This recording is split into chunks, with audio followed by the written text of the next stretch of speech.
বয়স কত এই মুহূর্তে? আমার এমনিতে এই মুহূর্তে বয়স 23 চলতেছে। 23 চলছে। আপনার জন্ম জেলা? জন্ম জেলা নেত্রকোনা। নেত্রকোনা থেকে আপনি আমাদের এখানে এসেছেন? জি হ্যাঁ, নেত্রকোনা থেকে শুধু উনি আসেনি, উনি গত একদিন স্টে করেছে আসলে ঢাকা শহরে এই জীবন গল্পটা বলার জন্য। তো আপনি কি নিয়মিত অনুষ্ঠানটা শোনেন নাকি হঠাৎ করেই শোনা বা না, খোঁজ আমি পেলেন? নিয়মিত শোনা হয়, যেহেতু ফেসবুকে আমি বেশিক্ষণ থাকি না বা থাকা হয় না, তেমন চালানো হয় না, তার জন্য ফেসবুকে আপনাদের লাইক বা কমেন্টস করা হয় না আর কি। আচ্ছা, সেই জন্য। তো আপনি কবে থেকে সিদ্ধান্ত নিলেন যে আপনার এই গল্পটা আপনি এখানে এসে বলতে চান বা রেডিওতে বলতে চান? বেসিক্যালি আমি অনেক দিন যাবত আপনাদের এখানে মেসেজ পাঠাচ্ছি, আচ্ছা। ভয়েস রেকর্ড করে পাঠাচ্ছিলাম। আমার এখানে অনেকদিন আগে আপনার নাম্বার থেকে ফোন গেছিল, একটা বাংলানিক নাম্বার থেকে আমি ফোন মানে ভয়েস রেকর্ডটা পাঠাইছিলাম আর কি। আচ্ছা, তো ওখান থেকে আমাকে ফোন দেওয়া হয়েছিল, কিন্তু আমি তখন কলটা রিসিভ করতে পারিনি। ওকে। তারপরে আমাকে যখন পরশুদিন ফোন দেওয়া হলো, তখন আমি দেখতে পারি যে এটা আপনাদেরই নাম্বার। পরে আমাকে আপনাদের এখানে একজন কলিগ ফোন সো দিয়ে বলল আপনি যে যেটা হয়েছে যে আপনি বেশ কিছুদিন ধরেই ট্রাই করেছেন আসলে। ট্রাই করছি। ওকে, ঠিক আছে। তো শুরু করি। আমি নিজেও জানি না আসলে ইনফ্যাক্ট আপনার গল্পটা কি। Safwan suggested about your story and you are in the chair right now. ঠিক আছে, শুনি আমরা। আপনি পড়াশোনা করছেন আমি যতদূর জানি? হ্যাঁ, আমি পড়াশোনা করতেছি। কিসে পড়ছেন? আমি পলিটেকনিক্যাল থেকে ডিপ্লোমা করতেছি সিভিল ডিপার্টমেন্টে, এবার ফাইনাল ইয়ারে। ওকে, ফাইন, ঠিক আছে, শুনি আমরা। আসলে কি মানে আমার জন্ম মফস্বলে, খুব ছোটবেলা থেকে গ্রামে থেকেই বড় হয়েছি। মানে বাবা মা একটা সিকিউর ফ্যামিলিতে বড় হয়েছি বলে বিধায় কি মফস্বল থেকে আমার বাবা মা একটু অন্যরকম। যেমন ধরেন গ্রামের পরিবেশ একটু নোংরা, বা বাচ্চা কাচ্চারা একটু উল্টাপাল্টা চলাফেরা করে বলে কারোর সাথে মিশতে দিত না ছোটবেলা থেকেই।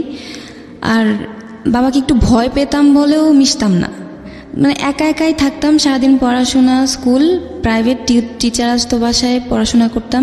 কয় ভাই বোন ছিলেন? আমরা মানে আগে 3 ভাই বোন ছিলাম। 2013-তে আমার আরেকটা বোন হয়, মানে 4 ভাই বোন ইন টোটাল? হ্যাঁ, এখন 4 ভাই। বাবা কি করতেন? বাবা রাজনীতি করতেন আগে, আচ্ছা। এখন রিটায়ার করেছেন? রিটায়ার করেছেন রাজনীতি থেকে? আমি বলতে চাচ্ছি না, মানে নাম বলাটাই মনে না, হয়। Fine, okay, you can hide yourself, no problem. আপনি যতটুকু বলবেন ততটুকুই আমরা শুনবো। আপনি আপনার পজিশনটা একটু জানি, মানে ভাই বোনদের মধ্যে আপনার পজিশন? হ্যাঁ, আমার পজিশন, আমি সবার বড়। আপনি সবার বড়, ওকে, ঠিক আছে, বলুন।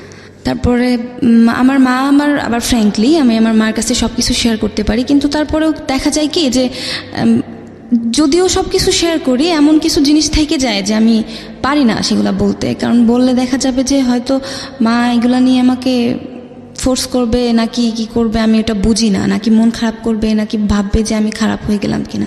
একটু স্টেপ বাই স্টেপ ছোটবেলা থেকেই যদি শুনি। মানে ছোটবেলা থেকে পড়াশোনা করতাম, আবার ছোটবেলা থেকে আমার একটা নেশা ছিল, গান করতাম, আবৃত্তি করতাম। গান পারেন আপনি? হ্যাঁ, আমি গান করি ছোটবেলা থেকে। আমার রিসেন্টলি 2016-তে আমি অ্যালবাম করছি, মিক্সড অ্যালবাম করছিলাম। নাই নাকি? বিশাল ব্যাপার, আমরা তো একজন শিল্পীকেও পেয়ে গেছি আজকে। আইফাকে আমি একটা অ্যানাউন্সমেন্টও দিয়ে দিই। আপনারা নিশ্চয়ই জানেন প্রিয় শ্রোতা যে মাইক্রোফোন টেস্টিং 1024 নামে একটা রেডিও অনুষ্ঠান শুরু হয়েছে নতুন, রেডিও আম্বার 102.4-এ। এটা আমার একটা নতুন প্রজেক্ট, এবং এখানে আমরা একেবারে প্রান্তিক পর্যায়ের গায়ক গায়িকা যারা সেই অর্থে কোনো প্রিভিলেজ পান না, মাইলেজ পান না, ফোকাস না, আলোচিত না, সমালোচিত না, কিন্তু তাদের প্রতিভা আছে, এই সব মানুষদেরকে নিয়ে আমরা কাজ করছি। এবং আমাদের একটা মহৎ উদ্দেশ্য আছে, 50 কিংবা 100 পর্ব পরে এদের মধ্য থেকে বেছে বেছে কিছু শিল্পীদেরকে নিয়ে আমরা একটা অ্যালবাম করতে চাই। এবং নট অনলি দিস, আমরা এই অনুষ্ঠানটিকে সোশ্যাল মিডিয়া বা অন্যান্য জায়গাগুলোতে খুব ব্রডার একটা পার্সপেক্টিভ থেকে যাদের প্রতিভা আছে তাদেরকে নিয়ে কাজ করতে চাই। এবং আপনারা যারা 3-4টা পর্ব অলরেডি শুনেছেন তারা বুঝবেন যে আসলে আমরা কী ধরনের কাজ করছি। এটা প্রচারিত হচ্ছে প্রতি শনিবার রাত 10টায় রেডিও আম্বার 102.4 FM-এ। রেডিও আম্বার কিন্তু ঢাকা FM-এর একটা সিস্টার কনসার্ন, মানে ভাই বোনের মতো আর কি। ওকে, জি। তো ছোটবেলা থেকে গান করতাম, স্কুলে বলেন বা এলাকার কোনো প্রোগ্রাম হলে। আর মায়েরও খুব শখ ছিল যে আমি গানটা কন্টিনিউ করি। আর এক সময় দেখা যেত যে আমার মায়ের সাথে সাথে বাবা ওই জিনিসটাকে মানে গুরুত্ব দিত যে গান করি। তো সবাই পারিবারিক দিক থেকে বা সামাজিক দিক থেকে সবাই খুবই আদর করত কিছু কিছু বিষয়ের জন্য। এক হচ্ছে পড়াশোনা করতাম, চলাফেরা করতাম খুব অন্যরকমভাবে, যেমন বেয়াদবি করা বা কিছু করা এরকম কিছু ছিল না, সবাই আদর করতো। এখনও এলাকায় গেলে সবাই ডাকে বা কথা বলে, সুন্দর, ভালো লাগে এই জিনিসগুলো আমার কাছে। আচ্ছা। তো একটা স্টেজে গিয়ে পড়াশোনা করতে থাকি। ক্লাস 9-এ যখন উঠি তখন হঠাৎ করেই শারীরিক প্রবলেম দেখা দেয় আর কি, মানে ডিপ্লোপিয়া হয় ফার্স্টে। ডিপ্লোপিয়া বলতে? ডিপ্লোপিয়া এটা ব্রেনের একটা ইফেক্টের কারণে ডাবল দেখার যে রেটিনার প্রবলেম হয়, মানে একটা বস্তুকে আপনি দুটো দেখি। তো এটা কি হঠাৎ করেই হলো নাকি কোনো ইনসিডেন্ট ছিল? হঠাৎ করে হলো কিনা আমি কিচ্ছু বুঝিনি। আমার মা মানে আমি বাড়িতে ছিলাম, আমার মা বলতেছে কি রান্নাঘরে বসার জন্য, মা একটু কাজে যাবে। তো আমি ওখানে বসছি, ছোট মাছ রাখা ছিল সামনে। তো আমি হঠাৎ করে কিচ্ছু দেখতেছিলাম না, মানে একদমই মানে পুরা ব্ল্যাক। আমি অবাক যে হঠাৎ করে ব্ল্যাক হয়ে গেল কেন। আমি বলতেছি যে তুমি না এখানে কি রেখে গেছো, আমি তো কিচ্ছু দেখতেছি না। এভাবে হাত দিলাম, হাতটা দেখি যে না এখানে বটি আছে। পরে মা বললো কি অবাক কাণ্ড, এখানে মাছ রেখে আসলাম, তোরে বসায় রেখে আসলাম, আবার তুই বলতেছস দেখতেছস না। আমি যে না আমি দেখতেছি না কিছু। তো এভাবে প্রায় একদিন গেল। একদিন যাওয়ার পরের দিন থেকে হালকা ঝাপসা আর ডাবল হওয়া শুরু হলো। বাবা সামনে আসতেছে, বলতেছে দেখ এখন ঠিক আছে কিনা, মা সামনে আসতেছে দেখ ঠিক আছে কিনা, কোনোভাবেই ঠিক হলো না। ডক্টরের কাছে নিয়ে আসলো, ওরা ঔষধ দিল। দেওয়ার পরে প্রতি 3 মাস পরে প্রায় 3 মাসের জন্য আমার একটা ড্রপ নাকি মলম দিত, কখনো মলম কখনো ড্রপ। দেখা যেত যে কি কর্নিয়াগুলো বড় হয়ে যেত আর কিছু দেখতাম না। ওই সময়টা থেকে ডায়াগনোজ করা মানে ধরা পড়েছে যে অসুখটা কি, নাকি এমনিতেই শুধু ট্রিটমেন্ট চলছে? ট্রিটমেন্ট চলতেছে, মানে ডায়াগনোস্ট হচ্ছে যে ডিপ্লোপিয়ার জন্য এটা হয়েছে। আচ্ছা। তো তারপরেও ওরা ট্রিটমেন্টটা ঠিক মতো করে নাই। যদি করতো ভালো হইতো কিনা আমি জানি না। তবে লাস্ট এখন যখন 2017-তে যখন ডাক্তার দেখাই তখন ওরা বললো যে অপারেশন করার জন্য। ঠিক আছে, তো আপনার এটা ধরা পড়লো, তারপরে ধরা পড়ার পরে চিকিৎসা কন্টিনিউ করতেছে, পড়াশোনা ওভাবেই চলছে। কতদিন পর বন্ধ থাকে পড়াশোনা, আবার চালায় যাচ্ছি। মানে পড়াও যেত না? কিছু দেখতাম না আর কি, খুব ডিফিকাল্ট। আমাকে খাওয়া দিতে হতো অন্যজনের। মানে ওটা যখন বড় হয়ে যেত আমি সামনে কিচ্ছু দেখতাম না। আমার চাচাতো বোনরা যখন আমার সামনে আসতো বলতো যে নুসরাত এটা দেখ কেমন, আমি তখন শুধুমাত্র কান্না করতাম, মানে কিচ্ছু দেখতাম না। যখন আমি এটা দেখবো কিভাবে যে এটা কেমন দেখতে, কারণ ঝাপসা দেখতেছি, পুরা অন্ধকার, মানে খুব খারাপ লাগতো।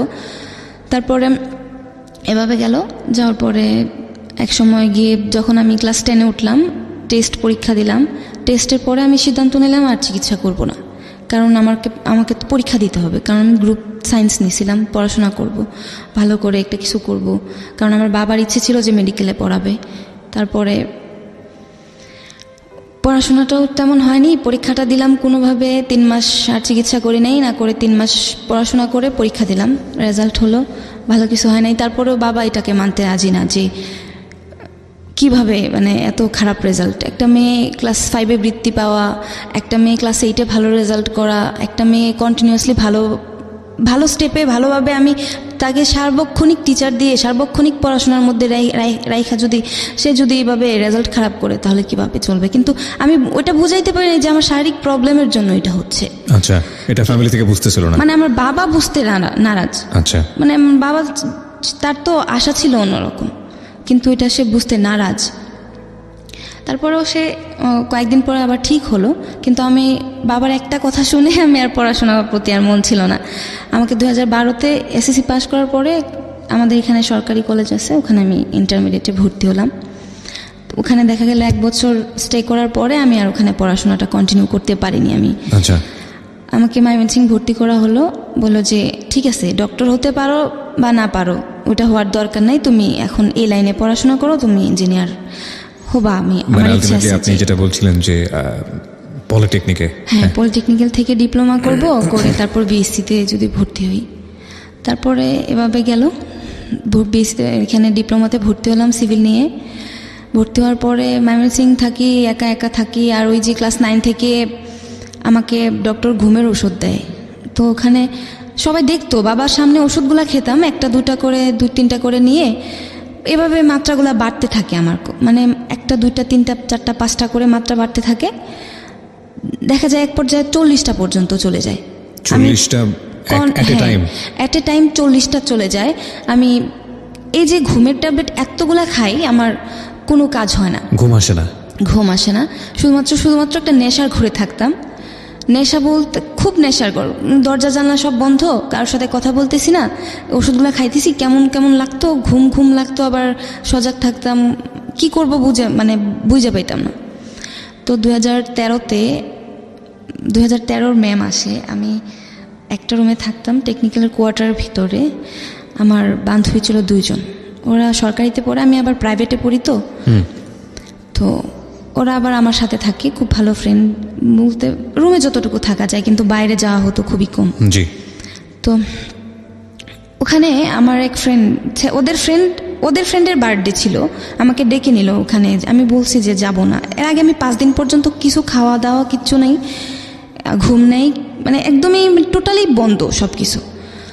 তারপর ট্যাবলেট ছিল আর কি, ওই ট্যাবলেটগুলো আমি ওই যে ছেলের বার্থডে ছিল ওর পার্সে পেলাম আর কি, ব্যাগে, কলেজের ব্যাগে। আমি বিষয়টা পরিষ্কার না, আরেকটু পরিষ্কার হতে চাই। ওর বার্থডেতে এক জায়গায় গেলাম, একটা রেস্টুরেন্টে, আমাদেরকে সবাইকে এই ইনভাইট ছেলেটার করলো। বার্থডেতে আপনি কেন যাচ্ছেন? এই ছেলেটা কি হয় সম্পর্কে? ছেলেটা আমার রুমমেটদের ফ্রেন্ড। রুমমেটদের ফ্রেন্ড।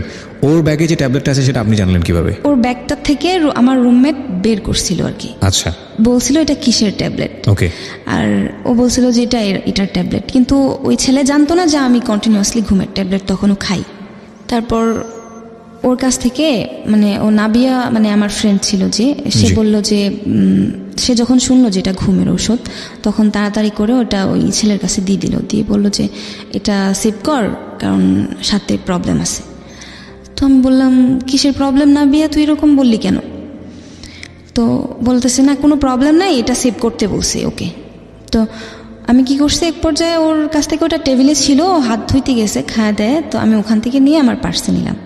আমার তো ঘুম কোনোভাবেই আসতেছে না, বাসায় আসলাম, আসার পর ওটা খাইলাম। প্রথম 5টা খেলাম, খেয়ে শুইছি, ঘুম আসতেছে না। তারপর সব যতগুলো ছিল এখানে 12টা না কয়টা ট্যাবলেট ছিল, সবগুলো খাইলাম আমি। খাওয়ার পরে ওরা প্রাইভেটে চলে গেছে, আমি রুমে একা, দরজা ভিতর দিয়ে মারা ছিল না, কারণ আমি তার আগেই ঘুমিয়ে পড়ছিলাম।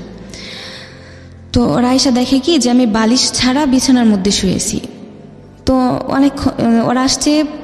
ওরা বের হয়ে গেছে 4টার দিকে, আসছে 6টার দিকে, তখন এসে দেখে যে আমি শুয়ে থাকার পরে আমাকে আমার আরেকটা ফ্রেন্ড ছিল যে আমার রুমমেট, ও আমাকে মাথার নিচে বালিশ দিছে। বুঝতে পারে নাই যে আসলে কি হয়েছে, ও ভাবছে আমি ঘুমাচ্ছি, আর ডাকতেছে যে নামাজ পড়ার জন্য, মাগরিবের নামাজ পড়ার জন্য। কারণ দেখা যেত কি 3 জন একসাথে নামাজ পড়তাম, ও একসাথে খাওয়া দাওয়া ঘুম সব কিছুই কন্টিনিউ ছিল, কারণ একই ব্যাচের ছিলাম, তো সমস্যা হতো না। তো ডাকতেছে নামাজের জন্য, পরে বুঝতে পারছে যে আসলে কি প্রবলেম। দেখে যে মুখ নীল হয়ে একদম খুব খারাপ অবস্থা, বমি করছি, যে পরে ওটা দেখছে যে বমি করছি, নিচে বমি, ঘুমের মধ্যেই দিনের সন্ধ্যাবেলা আর কি। তো সন্ধ্যাবেলায় আপনি কেন এই স্লিপিং পিলগুলো খেতে যাচ্ছেন? আমি স্লিপিং পিলগুলো সন্ধ্যাবেলায় খাইনি, খাইছিলাম দুপুরবেলায় ওখান থেকে এসে ঘুমানোর জন্য। কারণ আপনার বিষয়টা কি এরকম ছিল? এর আগে 5 দিন ঘুম হয়নি। ওকে। আর ঘুম না হইলে দেখবেন কি যে খাওয়া দাওয়া ঠিক মতো হয় না, সবকিছু এলোমেলো হয়ে যায়, একদম এলোমেলো হয়ে যায়। তারপরে ঘুম হয় না, খাওয়া দাওয়া হয় না। তারপর আমি ঘুমাবো বলে ওই ট্যাবলেটগুলো খাইলাম। আমি ভাবছি যে আগে যেরকম কন্টিনিউ খাই তার জন্য মনে হয় প্রবলেম হবে না, আমি ঘুমাইতে হয়তো ঘুম একটু হবে, কারণ পাওয়ার যেহেতু বেশি। তারপরে ঘুম হয় নাই, বরং অসুস্থ হয়ে গেলাম। হসপিটালে নেওয়া হলো, ভর্তি হলাম, ভর্তি রাখলো। সবাই এই যে প্রশ্ন করতেছে, কোনো প্রশ্নের উত্তর পায় না আমার কাছ থেকে, কারণ আমি তো অন্য কোনো কারণে আমি খাই না এটা যে প্রশ্নের উত্তর পাবে আমার কাছ থেকে। তারপরে এই ঘটনা শেষ, আমি ঠিকমতো চলতেছি, আবার লাইফ লিভ করতেছি। একটা সময় এসে আবার কি প্রবলেম হয় জানেন, হঠাৎ করে আমার প্যারানর্মাল প্রবলেম হয়ে যায়। অবাক লাগে আমার কাছে যে প্যারানর্মাল কেন হলো আমার, মানসিক প্রবলেমে। আমাকে দেখা যাচ্ছে যে ধরে রাখা যাচ্ছে না, আমার কিছু মনে থাকতেছে না। 3 দিন 4 দিন পরে আমার সেন্স আসতেছে যে সাইকিয়াট্রিক প্রবলেম। হ্যাঁ, 3 দিন 4 দিন পরে আমি বলতে পারতেছি যে আসলে আমি কে। কিন্তু এই যে চিকিৎসা করাচ্ছে এখন, ইন দ্য মিন টাইম কোনো চিকিৎসকের কাছে যাওয়া বা কারো কাছে যাওয়া না, এরকম কিছু হয়নি। কারণ গ্রামে তো, আমি এখান থেকে আমাকে গ্রামে নেওয়া হয়, অনেক প্রবলেম হয় ওখানে। তারপরে এরকম অসুস্থ থাকার পরে আবার লাইফটা ঠিক মতো চালাচ্ছিলাম, পড়াশোনা করতেছি, পরীক্ষা দিচ্ছি, রেজাল্ট ভালো হচ্ছে। আবার আমি একটা জিনিস, পরীক্ষার মধ্যে ফার্স্ট ক্লাস ছিল, রেজাল্টগুলো যতগুলো পরীক্ষা দিলাম ফার্স্ট ক্লাস, কখনো খারাপ হয়নি। কারণ আমি চাইতাম কি যে রেজাল্টটা ভালো হোক, আচ্ছা, পড়াশোনাটা ঠিক করতাম।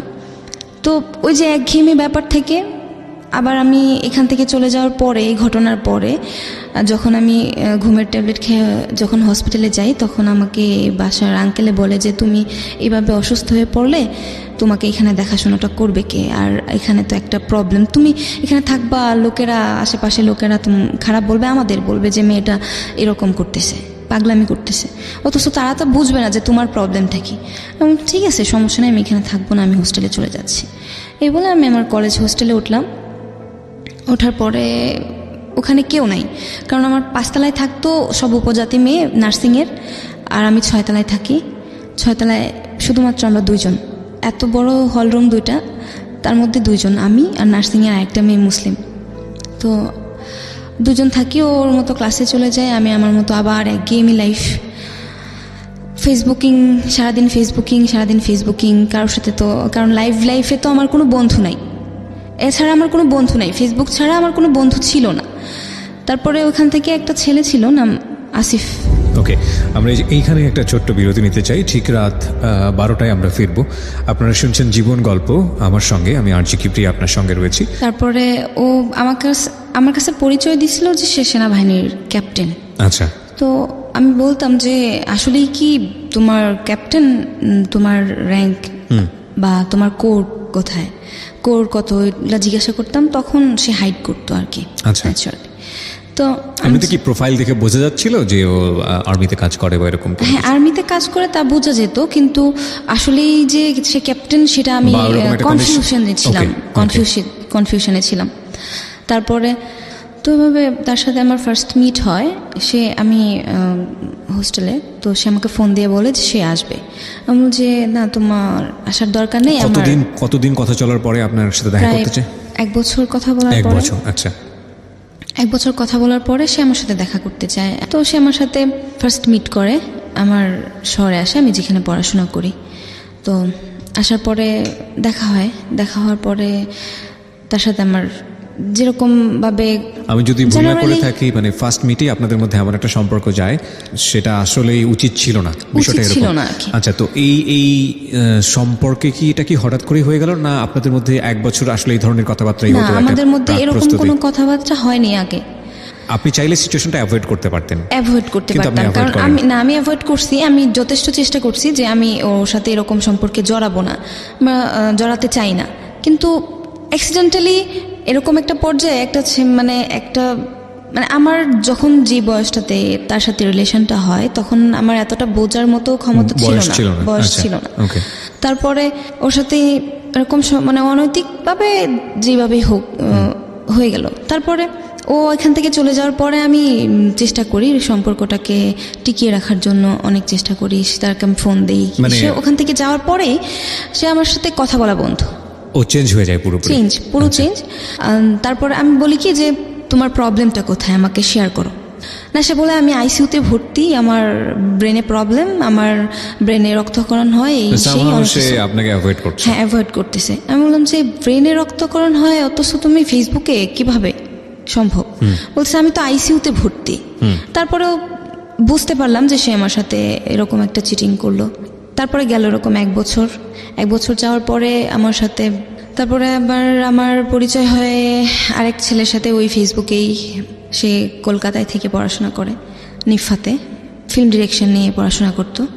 বাংলাদেশের ছেলে। আচ্ছা, আমি নাম না বলি, কারণ ওর বাবা একজন পরিচালক। ঠিক আছে, সমস্যা নেই। দেখা গেছে কি যে ওর সাথে আমার খুবই ভালো বন্ধুত্ব, কিন্তু ছেলেটা ছিল নেশাখোর। আচ্ছা, আপনি বুঝলেন কিভাবে? নেশাখোর বলতে সে আমাকে বলতো। আচ্ছা। আর অলওয়েজ তার কর্মকাণ্ডই ছিল এরকম, বুঝতাম যে, কারণ সবসময় হোয়াটসঅ্যাপ, ভাইবার বা ইমো, এগুলাতে মেসেঞ্জারে ভিডিও কল, অডিও কল সবসময় কথা হতো। তো দেখতে পারতাম বা বুঝতেই পারতাম, মুভমেন্ট দেখে বুঝতে পারতাম যে রং। আর ও নিজেও বলতো যে আমি এরকম। আমি চেষ্টা করতাম যে ওকে মেন্টালি একটু ওই দিক থেকে আনার জন্য। ইন দ্য মিন টাইম আপনার সঙ্গে আসিফের সম্পর্ক শেষ। ওকে। তো ইন্টারেস্টিং বিষয় হচ্ছে যে ভার্চুয়াল বলয়ের যে রিলেশনশিপগুলো, এগুলো খুব দ্রুত গতিতে মানে কাছাকাছি চলে যাওয়া যায়, এবং আবার খুব দ্রুত গতিতে অ্যাভয়েডও করা যায়। তো তুই করে সম্পর্ক ছিল? তো তুই করে সম্পর্ক ছিল। বলতাম যে এরকম করাটা ঠিক হচ্ছে না, তো আমাকে বলতো তুই ঘুমের ট্যাবলেট নিস কেন?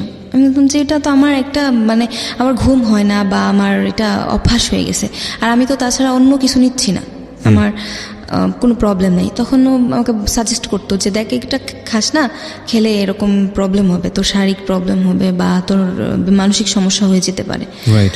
তো ওর কথা শুনে আমি আমার ঘুমের ট্যাবলেট খাওয়া ছেড়ে দিতে পারছি। তারপর ও বাংলাদেশে আসে, ফার্স্ট মিট হয় আমাদের ঢাকায়। তো ওর সাথে ফার্স্ট মিট হওয়ার পরে আমার সম্পর্কটা কি ফ্রেন্ডশিপের জায়গাতে ছিল নাকি এক্সট্রাঅর্ডিনারি? প্রথমে ফ্রেন্ডশিপের জায়গাতে ছিল। আমি আমার জায়গা থেকে ওকে খুবই পছন্দ করতাম, কারণ ও লেখালেখিটা খুব ভালো করতো। আচ্ছা। তো ওই জায়গা থেকে আমি ওকে খুব ভালোবাসতাম এবং খুব ভালো জানতাম এবং খুব ভালো বন্ধু মনে করতাম। তো বাংলাদেশে আসার পরে যা শুরু হয়, প্রথম দেখা হওয়ার আগে ও আমার কাছ থেকে বিভিন্নভাবে টাকা নেওয়া শুরু করে। জাস্ট টাকাগুলো যে নিত আমি বুঝতে পারতাম যে আসলে নেশা করার জন্য নিচ্ছে। এবং আপনি দিতেন? আমি দিতাম, কারণ জানতাম কি যে বাসায় চিল্লাপাল্লা করতেছে, ভাঙচুর করতেছে, খুবই বাজে অবস্থা আর কি। তো আমি বলতাম যে একটা ছেলে এরকমভাবে বাসায় ভাঙচুর করবে, তার বাবা মা দিচ্ছে না, তার এই ছেলেটার জন্য বাসার এতগুলা লোক সাফারার হবে, এটা কি করে সম্ভব? তাহলে আমি তো এখানে একা থাকি, আমার তো লিমিট খরচ, আমার হাতে তো টাকা থাকে। তো আমি ওটা দিয়ে দিতাম। আমি বলতাম যে ঠিক আছে, তুমি আমার কাছ থেকে নাও, আমি তোমাকে দিচ্ছি। ও পরবর্তীতে যখন আমার কাছ থেকে একবার, দুইবার, তিনবার নিল, তখন থেকে দেখা যায় যে ও নিজেই আমার কাছে চাওয়া শুরু করলো যে আমার এত টাকা লাগবে, কিন্তু বিভিন্ন ওয়েতে। ও বলতো যে আমাকে আজকে থানায় ধরে নিয়ে গেছে, আমার এত টাকা লাগবে, আমাকে ছুড়াইতে হবে, বাবা শুনলে হার্ট স্ট্রোক করবে, মা শুনলে এরকম হবে। তখন আমি কি করতাম, আমার কানের অর্নামেন্টস বিক্রি করছি, আবার আমার ফোন বিক্রি করছি। বাই দ্য ওয়ে, তার মানে বিষয়টা এরকম যে ততদিনে আসলে বন্ধু নেই বিষয়টা, কারণ বন্ধুর জন্য এত কিছু করে না আসলে। মানে আপনি নিশ্চয়ই তাকে এক্সট্রাঅর্ডিনারি ফিল করতেন? এক্সট্রাঅর্ডিনারি ফিল করতাম তাকে। ওকে। তারপরে সে কলকাতায় চলে যাওয়ার পরে তার মার সাথেও আমার কথাবার্তা হয়, তার মা আমাকে খুব ভালো জানে। এক সময় ও কলকাতা থেকে আসার পরে ওর মা আমাকে বলতেছে, তুমি একা একা থাকো, শুনছি তুমি অসুস্থ থাকো, তুমি একবার এসে আমাদের এখানে ঘুরে যাও। বললাম যে এত দূরে? ঠিক আছে, আমি দেখবো আন্টি, আমার পরীক্ষা চলতেছে। না, ও তো আমার দেশের ছেলে। আচ্ছা। বাংলাদেশের ছেলে। ওদের বাড়ি কোথায় ছিল? কুমিল্লাতে। আপনি তো নেত্রকোনায়। হ্যাঁ। আচ্ছা। তো ওখান থেকে আমার পরীক্ষা চলতেছিল, আমি আবার ইন্টারমিডিয়েট দিচ্ছিলাম। তো ও আসছে বাংলাদেশে, একটা সুযোগ যে ওর সাথে দেখা হবে। তো গেলাম, যাওয়ার পরে ওর মার সাথে কথাবার্তা হলো, ওর ফ্যামিলিতে একটা ভালো জায়গায়, মানে একটা ভালো পজিশনেই ছিলাম, যে ওর মা আমাকে খুব স্নেহ করতেছে, বা ওর বোন, ওর বাবা, ওর ভাই, ছোট ভাই। হঠাৎ করে আমার আর ওর মধ্যে ক্লোজলি একটা রিলেশন চলে যায়। তো ওর মা ফার্স্ট রিলেশনশিপে যেই ভুলটা ছিল, সেকেন্ড রিলেশনশিপে ওর সাথে সেকেন্ড দেখা হওয়ার পরে ওর সাথে ক্লোজলি আবার আমরা ক্লোজ রিলেশনে চলে যাই। আচ্ছা। সো আপনার এই জায়গা থেকে এটা আপনি বলছেন যে ইনসিডেন্টালি এই জিনিসটা হয়ে গেছে, তারপর হয়ে গেছে। সে আমাকে মেন্টালি সাপোর্ট করলো, আমাকে বললো যে দেখ, এটা আমাদের যখন বিয়ে হবে তখন হয়তো এই জিনিসগুলো মনে পড়লে। কি বিয়ের ব্যাপারটা এসেছিল আপনাদের লাইফে? না, এই ঘটনার পরে। আচ্ছা। তারপরে ওখান থেকে ওদের বাসায় ছিলাম 3 দিন থাকার পরে আবার আসলাম আমার এখানে। ও আবার মেন্টালি সাপোর্ট দেয়, বলে যে দেখ, আমাদের মধ্যে যেহেতু এরকম ক্লোজ হয়ে গেছি আমরা, তখন আমাদের মধ্যে বিয়ে হওয়ার পরে হয়তো দেখ এগুলো ঘটনাগুলো মনে পড়লে আমরা হাসবো, কারণ অতীত কখনো কখনো হাসায়, আমাদের অতীতগুলো হয়তো আমাদের হাসাবে যে এরকম প্রবলেম হয়েছে। একটা বিষয় আমাকে একটু বলেন, এতগুলো যে বিষয় আপনার জীবনে চলে আসছে, র্যান্ডামলি আসছে, আপনি একটা বাসায় গিয়ে 3 দিন থাকছেন, এটা কি আপনার ফ্যামিলি জানতো? যেহেতু আপনার ফ্যামিলি আপনার ব্যাপারে অনেক বেশি কনজারভেটিভ ছিল, আমি যতদূর জানি। শুধুমাত্র আমি আমার মার কাছে সবকিছু শেয়ার করতাম, আমার মাকে বলতাম যে আমার মা আমি এই জায়গায় যাচ্ছি, মা না করতো। ওকে। তারপর ওর সাথে ও আপনাকে বলে যে এটা বিয়ের পরে ওটা ফান হয়ে যাবে, বা মনে পড়বে আমাদের, তখন হাসি পাবে। আমি বললাম যে ঠিক আছে, আচ্ছা, জিনিসটা মেনে নেওয়া যায়, কারণ যেহেতু তোমার মা আমার গুরুজন, আমাকে শাসন করতেই পারে, আমি কিছু মনে করিনি। আমার ভালো লাগছে, আমার মাও যদি এরকম এই জায়গাটাই থাকতো, হয়তো আমার মা এরকম শাসন করতো, আমার বাবা যদি এই জায়গাটাই থাকতো। মানে বিষয়টা কেন্দ্র করে আপনাদেরকে শাসন করা হয়, মানে আপনাকে শুধু শাসন করে নাকি ওকেও করে? আমাকে তেমন কিছু বলা হয়নি, শাসনটা ওকে করা হয়, কিন্তু আমার সামনে। যেহেতু ওকে আমার সামনে শাসন করা হয়, সেহেতু আমার জিনিসটা আমারও লাগে যে আমি তো সামনে ছিলাম, কারণ যেহেতু দুজনের ধারায় একটা ইনসিডেন্ট ঘটলো, সেহেতু আমরা দুজন সাফারার, এবং আমরা দুজনেই অপরাধী, এবং শাস্তিটা আমাদের দুজনেরই। হ্যাঁ, এবং যা বলা হচ্ছে সেগুলো সবগুলো আমাদের দুজনের জন্য, একার জন্য হতে পারে না। তো আমি মেনে নিলাম, আমি বললাম যে ঠিক আছে, আমি তোমার মাকে সাপোর্ট করি, ঠিক আছে আমি দেখবো আমি তোমার মাকে হ্যান্ডেল করা যায় কিনা, বা তুমি তোমার দিক থেকে তোমার পরিবারকে হ্যান্ডেল করার ট্রাই করো। তো বললো যে ঠিক আছে। এই কথা বলে আমাদের মধ্যে ওরকম রিলেশনটা কন্টিনিউ হচ্ছে। তো আমি বাড়িতে, আমার পরীক্ষা শেষ, সেখানে আমি চলে গেলাম আমার দেশে।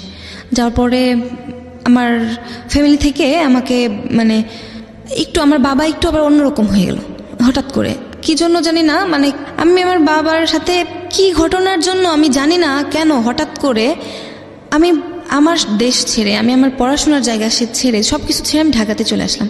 ইভেন আমার এইটুকু মনে আছে যে আমি বাড়ি থেকে যখন চলে আসতেছি আমার মা পিছনের দিকে তাকাইছে, আমি কথা বলি নাই আমার মার সাথে। মানে হঠাৎ করে আমি কি মেন্টালিটি নিয়ে আমি হঠাৎ করে আমার মার সাথে এরকম রাগ করলাম, বাবার সাথে এরকম রাগ করলাম। একটা বছর আমি বাড়ি থেকে বাইরে, আমি কারোর সাথে কথা বলিনি। আমার মার সাথে কথা হতো মাঝে মধ্যে, কিন্তু আমি দুইটা ঈদ আমি বাইরে করছি আমার ফ্যামিলি ছাড়া, একা একা। আমি এটা মনে পড়বে আমার সারা জীবন যে আমি আমার বাবার সাথে কথা বলিনি, আমার বাবারে বাবা বলে ডাকিনি। আর সেই বাবা আমাকে অসুস্থ অবস্থায় আমাকে ঢাকায় চিকিৎসা করে আবার বাড়িতে নিয়ে গেছে।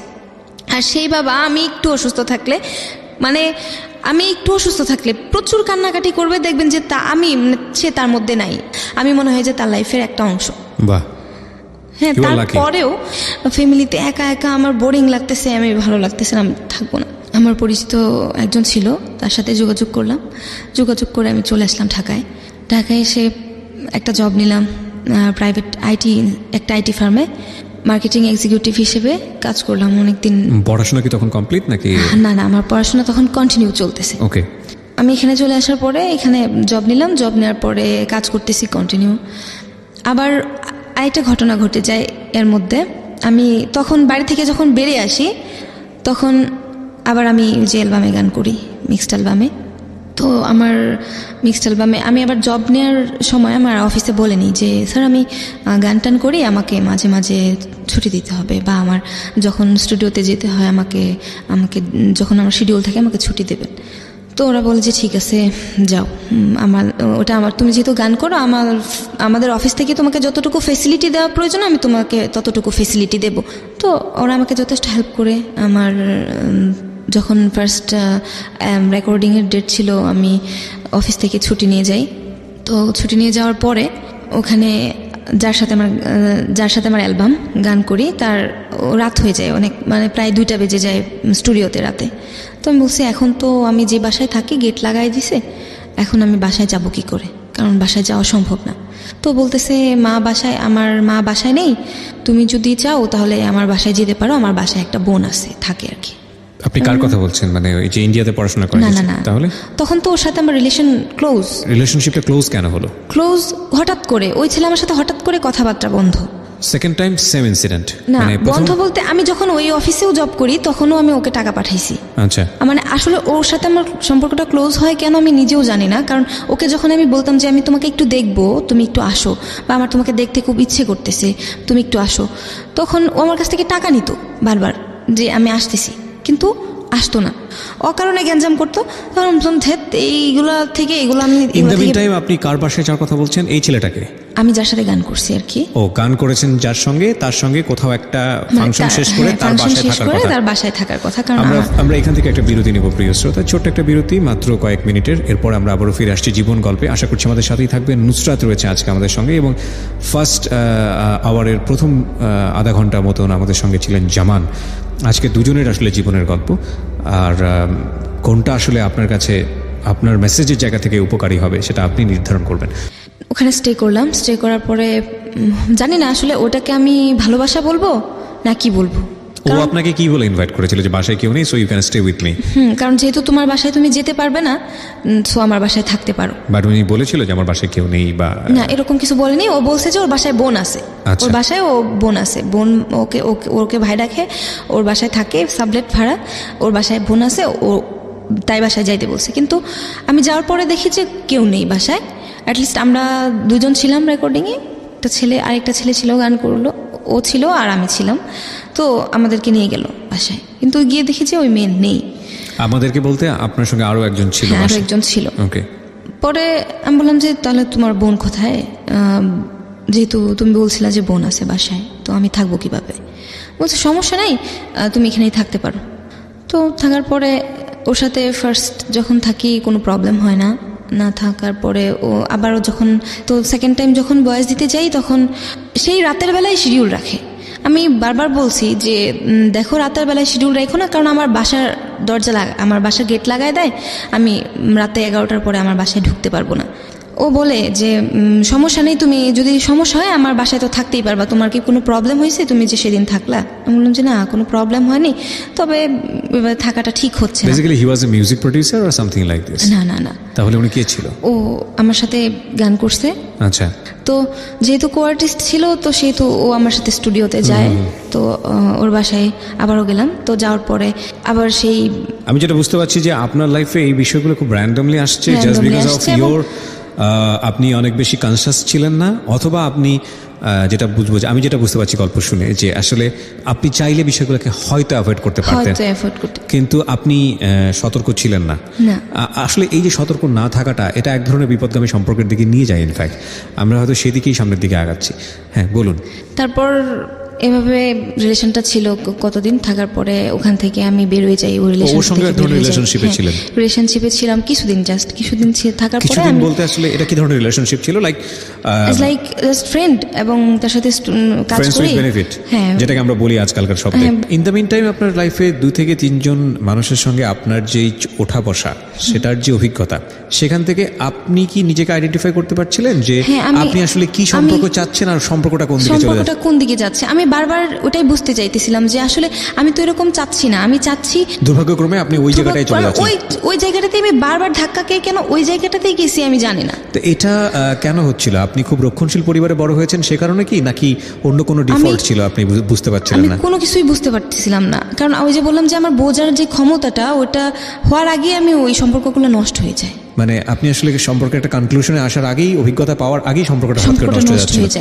So in the meantime দুটো জিনিস হতে পারতো, আমি জানি না হয়েছে কিনা। একটা হচ্ছে যে এই ঘটনা যদি আপনার অনাগ্রহী হয়ে থাকে, যে ইনসিডেন্টলি আপনি খুব প্যাচে পড়ে এরকম একটা জায়গায় চলে যাচ্ছেন, তাহলে যেটা হবে যে ছেলেদের সম্পর্কে আপনার খুব বীতশ্রদ্ধা একটা আইডিয়া জন্মগ্রহণ করবে যে সব ছেলেই বোধহয় এরকম। হ্যাঁ, সব ছেলে এরকম। তারপরে শুনুন, আমি এই সম্পর্ক থাকাকালীন আমি যখন আবার অসুস্থ হয়ে যাই, আমার ডান পাশের কিডনিতে ইফেক্ট হয়। তো অফিসেই আমি তখন আইসিটি মন্ত্রণালয়ে আমাদের ছিল, ওই দিন আমাদের সেমিনার ছিল। আমার মনে আছে আমি এখন পুরো ঢাকা শহর আমি জুতা ছাড়া হাঁটছি, পা থেকে মাথা পর্যন্ত জ্বালাপোড়া করছে আমার। জুতা ছাড়া আমি পুরো ঢাকা শহর ওই দিন আমি হাঁটতেছিলাম এই কিডনির প্রবলেমের জন্য। হ্যাঁ, আমার পা থেকে মাথা পর্যন্ত জ্বলতেছে। আর তার আগে 1 মাস আগে থেকেই কোমরে ব্যথা হয়। আমি বাড়িতে তো কথা বলি না কারোর সাথে। আমার একটা ভাতিজি ছিল সম্পর্কে, আমাদের দুঃসম্পর্কের এক ভাতিজি, তার সাথে আমি কথাবার্তা বলতাম, ফ্যামিলির খবর নিতাম আর কি। তো ওই যে বাবার সাথে রাগ করে চলে আসছি, কথা বলিনি। তারপরে আমার এক কাজিন, তার বাসায় আমি থাকি। তো সে আমাকে সে আবার প্রেগনেন্ট ছিল। আমি যখন অসুস্থ হয়ে যাই, অফিস থেকে আমাকে বাসায় দিয়ে যায়। বাসায় দিয়ে যাওয়ার পরে 17 দিন, প্রায় 17 দিন আমি টানা 17 দিন শরীরে জ্বর ছিল, ব্যথায় উঠতে পারি নাই বিছানা থেকে। আমার যখন জ্বর কমছে, আমি বাইরে গেছি, গিয়ে ফার্মেসি থেকে ওষুধ নিয়ে এসে ব্যথাটা কমায় রাখছি। তো বাসার যে কাজের বুয়া ছিল, সে একদিন রাত্রে বলতেছে যে আপনার বোন সারা রাত তো এরকম ব্যথায় কুকায়, আবার করে জ্বর থাকে প্রচণ্ড শরীরে। কারণ আমি একা থাকতে রুমে ভয় পাই, সে নিচে ফ্লোরিং করে শোয়। তো আমার বাবা আসছে, আয়সা পিজিতে নিয়ে গেল। নিয়ে যাওয়ার পরে তো প্রবলেম ধরা পড়ে। ওরা প্রায় 3 মাস বেড রেস্ট, 3 মাস আবার বাড়িতে নিয়ে যায় আমার বাবা। নিয়ে গিয়ে যাওয়ার পরে আমি ওখান থেকে আসি। 3 মাস ছিলাম, 3 মাস থাকার পরে আসার পরে আমার ওখানে অফিসে জয়েন করার জন্য চেষ্টা করি আবার, কিন্তু 3 মাস থাকার পরে তো আর ওই জবটা থাকবে না। আমার জবটা নেই, আমি অফিসে আর জয়েন করতে পারিনি। না জয়েন করতে পারলেও আমি পার্ট টাইম কিছু কাজ করতাম খুচরো, কারণ ওই যে বাবার সাথে যে রাগটা, ওটা অসুস্থতা কাটার পরেও আমার থেকে যায়। আচ্ছা। কারণ আমার বাবা যে এসে যে চিকিৎসা করায় নিয়ে গেল, আমার বাবার সাথে আমার তারপরেও কোনো কথা হয়নি। আমার রাগটাই কমে নাই বাবার প্রতি। কি জন্য যে রাগলাম আমি সেটাও জানি না, আবার বাবাও আমার সাথে কেন কথা বলে না সেটাও জানি না, আবার আমিও কেন কথা বলি সেটা কথা যে বলি না সেটা হতে পারে মেডিসিনের সাইড এফেক্ট বা যে কোনো কিছু হতে পারে। তো এভাবে গেল। যাওয়ার পরে আমি ঢাকাতে ওই আমার এক বড় ভাই, মানে পরিচিত বড় ভাই, 6-7 বছর যাবৎ চিনি আর কি। তো তার ওয়াইফ নাই, 2টা বাচ্চা, ছোট ছোট 2টা মেয়ে ও রেখে মারা গেছিল। যখন সেকেন্ড মেয়েটা হয় তখন মারা যায় আর কি তার ওয়াইফ।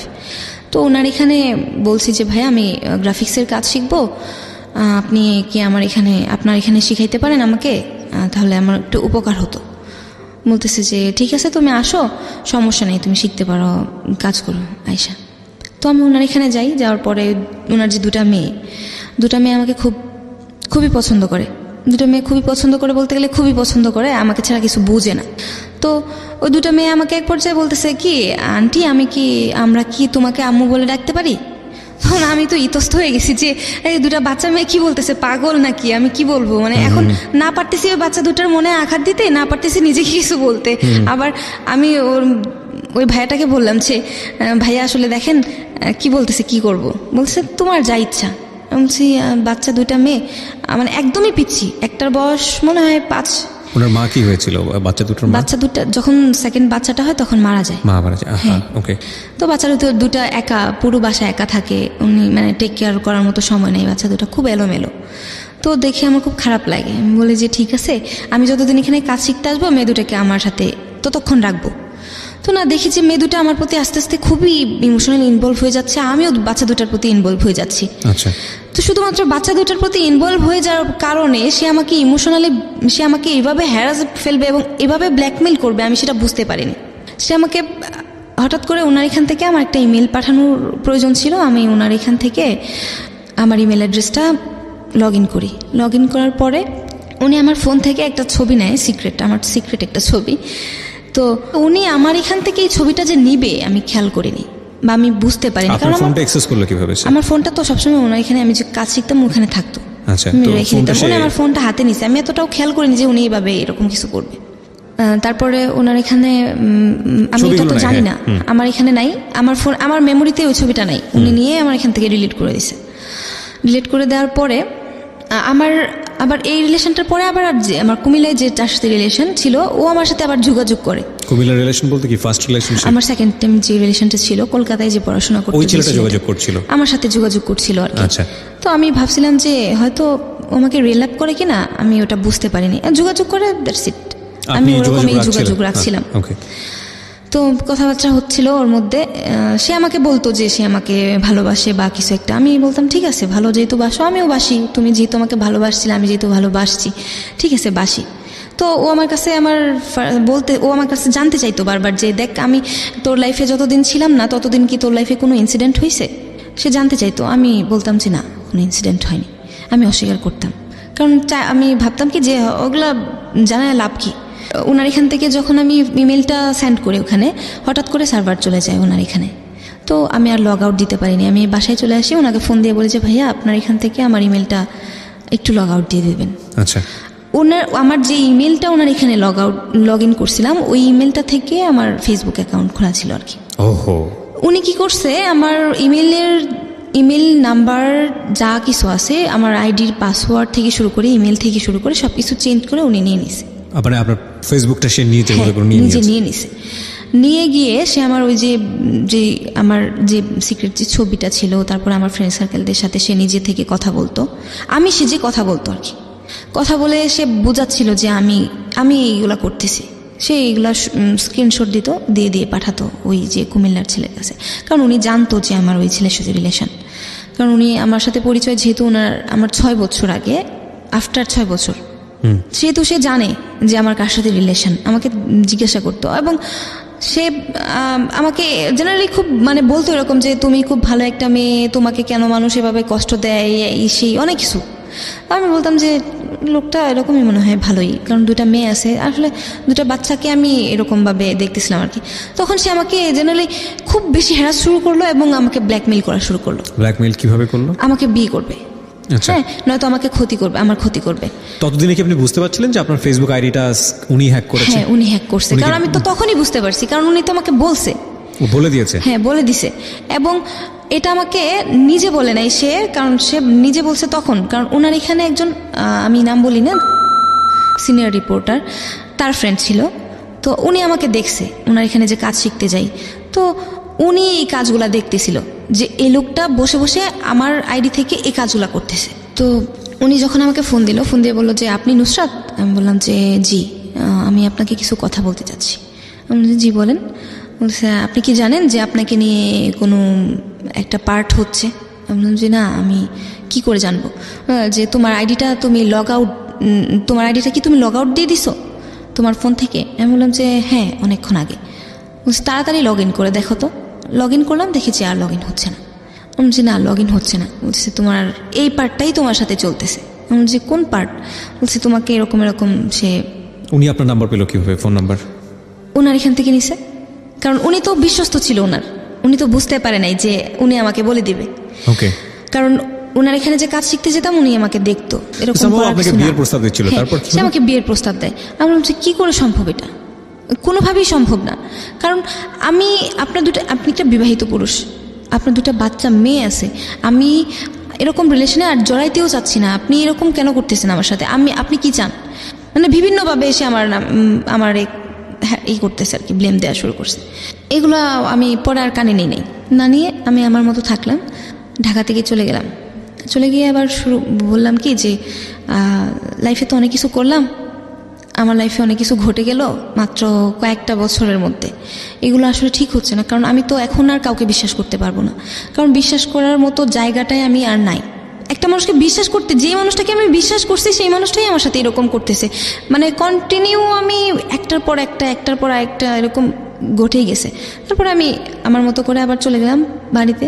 গিয়ে আমার ফ্যামিলিতে বললাম যে আমার যা হোক করছি, আমি ভুল করছি। আমি বাবার কাছে বললাম যে সরি। বাড়িতে চলে গেলাম। চলে যাওয়ার পরে মা বললো ঠিক আছে। মাকে তো আর এত কিছু শেয়ার করিনি, কারণ শেয়ার করার মতো তো পরিস্থিতি আমার নাই। কারণ সবগুলাই তো একটার পরে একটা সবগুলো অপরাধ। তো মাকে বললাম যে মা, আবার পড়াশোনা করতে যাচ্ছিলাম, আবার কন্টিনিউ আমি আমার কলেজে যাব, বা আমি গ্রাফিক ডিজাইনটা শেখা হলো না? না, শেখা হলো না। ওনার এখানে কিছুদিন থাকার পরেই ওনার এখানে এরকম শুরু হলো। ওনার সাথে কি কমিউনিকেশনটা অফ হয়ে গেল, নাকি সামহাউ উনি আপনাকে ট্র্যাপ করে দিয়েছে? উনি আমাকে ট্র্যাপ করতেছিল। আমি আমার নাম্বার সব বন্ধ করে দিয়েছি, ক্লোজ। আচ্ছা, একদম ক্লোজ। আমি বলছি যে ঠিক আছে, ফেসবুকে যা ইচ্ছা তাই করো, আমি দেখবো না, কিচ্ছু না, নিজের মতো করে করো। আমরা বিরতি নেব এখানে। একটা প্রিয় শ্রোতা, ছোট্ট একটা বিরতি। গল্পের একবারে শেষ ভাগে চলে আসছি। আজকের এই গল্পের একটা বারবার যখন শুনছিলাম যে আসলে মেসেজটা কী হতে পারে, আমরা আমাদের ব্যক্তি জীবনে যে শিক্ষাটা লাভ করি, আমাদের পাঠ্য বই থেকে বলেন বা একাডেমিক এডুকেশন থেকে বলেন, কিন্তু আমাদের পরিবেশগত বা সামাজিক যে শিক্ষাগুলো, সেগুলো কিন্তু খুব গুরুত্বপূর্ণ। এবং সেখানে আসলে ভুল শিক্ষাটা যদি চলে আসে, তাহলে কোনো না কোনোভাবে আমরা এই রকম ঘটনার মুখোমুখি হতে পারি।